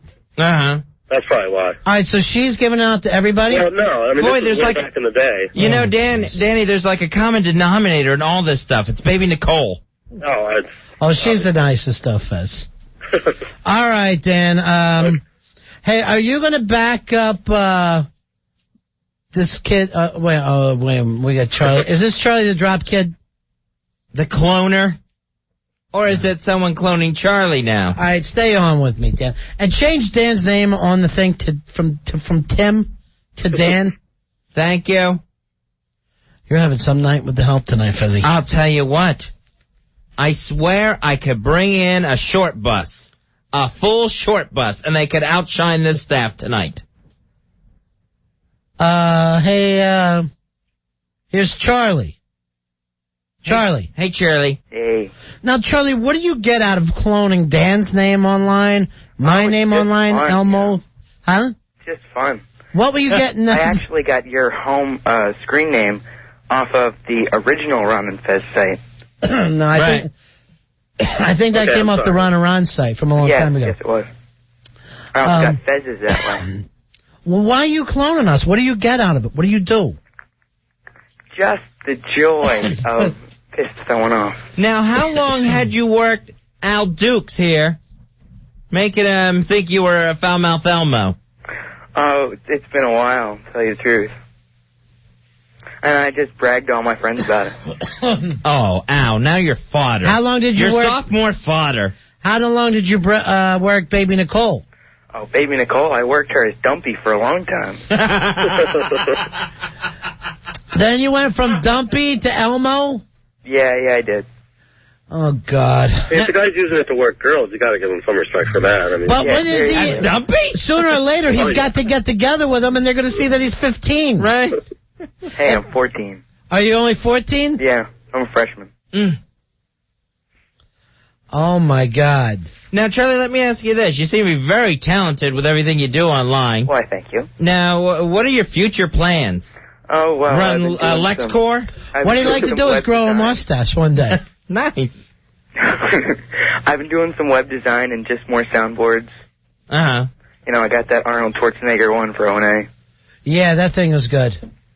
And the Joe Pesci one. Yeah, but that's been a long time since you did that stuff. Yeah, I know. You know, you got to come back and do something big. I got to get that idea going. I got to get that train moving along. Yeah, that's true. And Dan's got to work on his writing. Killing me. So that night, I knew I said 100 stupid things to you. Like, I had this moment of clarity where I'm like, I'm an idiot. You are not an idiot. Everyone loves you, Dan. Everybody does love you. You're like an internet star, too. I know. Those bar crawls, people wish you'd get a little more extroverted. Get out there. Work it. I'm no circus boy. What can you say? Your thing is, you're like an older Charlie the Drops kid. I was going to actually DJ for the Ron and Fez radio thing. Oh, but that never went anywhere. Why not? I don't know. They never got back to me. Well, here's the thing. They tried to turn the internet site into a radio station. Yeah, that was... And I'm like, you're gonna get the whole thing shut down. Sure. Well, they weren't playing any clips. Yeah, right. They were just playing his own Weezer music. All right, Charlie, let me ask you this. You don't have to say who or anything. Are you working as anyone else right now? Are you working someone as... I'm not at liberty to say. You don't have to say who you've cloned. But are you currently cloned and working someone else, jobbing them? Do you try to cyber with them? No way, man. Okay. They never go for that. All right, good. Just Baby Nicole call up Dan from Hoboken one day and say, "What were you saying to me last night?" Yeah, where's that come from? All right. Thank you. Thanks a lot there, Charlie. No problem. Hey, can I have Dan from Hoboken back? Just, you know. Yeah, can he have his own name back? Maybe someday. No, pass it to him. Charlie, pass it to him. We'll just use it for good. Pick up hot girls. Yes. And then say you look like me and give them my number and stuff. All right, make it work. Work for him. Well, you're already in a long-term relationship then.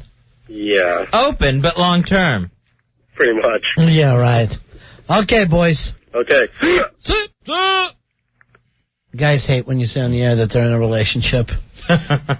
You can be married, Fezzy, for 25 years, and somebody can say, well, your wife, and you're going, shh, come on, man, don't. We have an agreement. What? We have an agreement that if she doesn't find out... 877-692-1027. Now, this Friday, the way it works out is Circus Boy, who's been doing a lot of bragging at the bar crawls about how he's hardcore, how he's the show's stunt guy, even though he's never done a thing. Right. He puts it all on the line against other guys that want to come in and challenge him stunt for stunt. It should be a lot of fun. I want to limit this to like 5. I don't want to look over here and see 100 guys. Right, yeah. And, you know, also... all waiting to break a board on their head or something. Maybe what we ought to bring in is some of the swill holes and stuff and let them check out. Okay. Let them be judges. They're a tough panel. The swill holes. Yeah. Those girls. You know, I'm always ready to stop by. Oh no. Oh no. Oh no.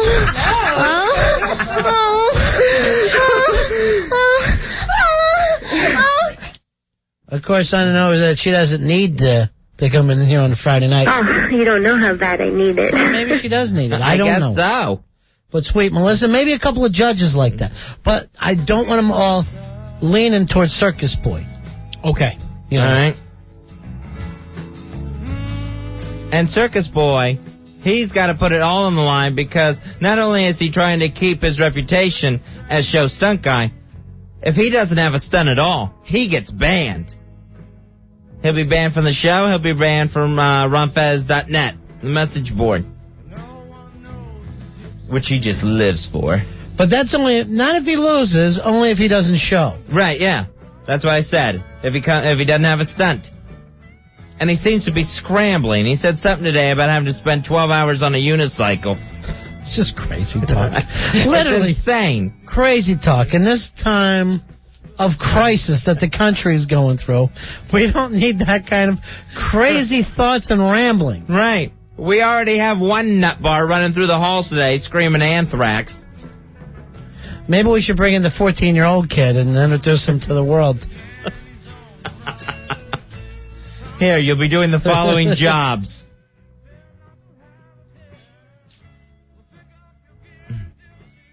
(877-692-1027). What a great song this is by the Elmo Bros.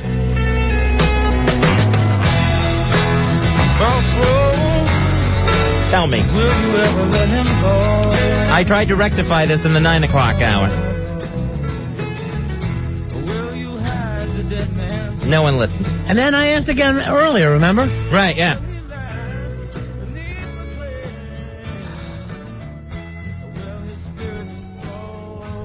Hey, look who it is. It's the Rooster. Rooster, how you doing, buddy? Rooster! What's up, gentlemen? Hey, buddy. I was going to talk about Joe Pooh before, but I know you guys have moved on. No, that's okay. What do you want us to talk about with Joe? Well, I just was basically, I wanted to put him up to a little toilet challenge, because I got a toilet that sounds like it's powered by an F-16. Well, I don't, Rooster, I don't know, man. That was a one loud-ass toilet he has. Well, do you want to hear this one? Yeah, are you close to your toilet? Yeah, I've been sitting in here for a while. Okay, sorry about that, buddy. It was the Melissa thing. Oh, don't spank to the Melissa. You ready? Don't spank to the Melissa thing. Here's lift off. Ready for lift off? Yeah. Ready. I don't know if it has the same effect on over the radio. You know, maybe it's because he gets in there farther, but I definitely don't think it was as loud. All right. Yeah. Yeah, you can always hear Joe Pooh's head, like, right in it. All right, get down lower again, and let's hear, but so far I don't think it came close to Joe Pooh's. All right. Yeah. Here we go. Yeah. Nah. It was still... He's so mad. He's mad at his own toilet. Like it's one of those kids that won't dance the way you want him to. Ronnie, I'm afraid when he hangs out with us, he's going to go beat that toilet. Oh, I'm definitely beating this one. Yeah, I don't blame him. I got a little ditty for you there, Fezzy. About Jack and Diane? No, this one's about Billy and the Anthrax. Oh, we'd love to hear it. Are you ready? Yeah. Sure. Get your balls out. Get your balls out. Get your balls out. Get your balls out. Thank you, Roaster. Now, in the conversation with Billy Staples tonight, who has convinced himself that he has anthrax, even though his doctor told him to go home, don't bother me anymore, did he mention if he was going to try to come in to work tomorrow? I think he was going to see how it went with the doctor in the morning at his 8:30 appointment. And then decide from there. Yeah. I think that's his first deal. What's he going to do in the morning? Because we already have the Hawk out tomorrow. Yes. What are you doing tomorrow, Hawk? You can't come to work. Yeah, what's going on with you, Mr. Mystery? I actually have a doctor's appointment. In the middle of the night? He only sees people in the evenings. What do you on Thursday evening? What do you go to? The plastic surgeon that fixed the Joker and Batman? What are you getting, an abortion in 1968? Oh, Hawk. Dark alley. Keep the baby. You do not have a doctor's appointment. I swear to God I do. What doctor only sees people at night? This one, apparently. I've been putting it off for months and months What's now. wrong with you? Yeah, why you gotta go to the doctor? Your vagina ache? I've got this ingrown hair in my back. Oh! I gotta see this. Yeah, bring the hair over. Do you really want it? Yeah. So this is what? You look at it first. A skin doctor? No, what? He's a surgeon. A surgeon? How far in is it? Well, I've had it for years. Don't get it fixed. We'll have Circus Boy lick it. Yeah. Oh, whack it. Don't whack it. Well, I'm afraid... Ew! Here, come a little closer to me, sir. The mic won't stretch that far. Wow, now does that hurt? No, not at all. How would you even know you had it? I mean, it's weird looking because you can see that it's a hair and it's way deep beneath the skin. But, you know, how did you even know you had it? It's on your back. I probably wouldn't have even noticed it. It's got an ache, right? No, I don't feel anything. All right, bring it over. Girlfriend told me about it. She's all grossed out by it? It's not big, Ronnie, but it is deep. Check that out. Oh, God, it's disgusting. I know. And I'm going to tell you this is cancerous, and I think I almost touched it. Ew. I touched the T-shirt part, and I touched it. I'm as dirty as... Needless to say now, you know why I've never brought it up before. Oh, sure. The hidden shame of Hawk. Now, do you have hair on your back normally? He has a knot on the end of his penis, because he never wanted to mention it to you. Oh, God. That's an ingrown pube. It's outgrown. That's the weird thing. It's outgrown his butt. All right. That's so disgusting. That's so disgusting. All right, so this guy does such a gross job of this battling ingrown hair that he'll only see people in the middle of the night. Yeah, apparently he came recommended. So by who? By abortionists everywhere? Who told you about him? George the Animal Steel with his big furry back? I think he's a relative. And you've had this for years? Yeah. How long? Oh, at least 3. So what's he going to do? Dig it out? Pretty much. Well, tomorrow I'm actually just he's going to check it out and determine what's necessary and what's needed. And then, oh, now come on. The line with the doctors around here has got to stop. Here's the thing. If you go to a doctor who takes care of those things as, outpatient, procedures, yep, he's going to look at that and he's going to do it on the spot. He's not going to say, come back and then let me freeze this thing off of you. No, he said he's got to cut it open and I've got to get, not Novocaine, whatever. A local? Yeah, local. It's disgusting. So bizarre. It's what I am. Embrace it. Yeah, right. What a sideshow we're running here anymore. Anyone got lobster claws they want to fess up to? Weirdos and liars. I'm ready to Welcome to the Ron and Fez show. I'm ready to bring in the 14-year-old drops kid to start running things. Well, thanks a lot. A lot of fun here tonight, folks. And we learned about fire truck boats and everything. So we're doing what I learned? I learned I never want to see Hawk's back again. Blech. We'll be back tomorrow. That's right. We will be back tomorrow at 7 o'clock, right after Opie and Anthony. Thanks so much. Happy birthday, Gail. Congratulations, Pantera and Lisa. Right. Congratulations, you kids. Happy birthday, Gail Ann.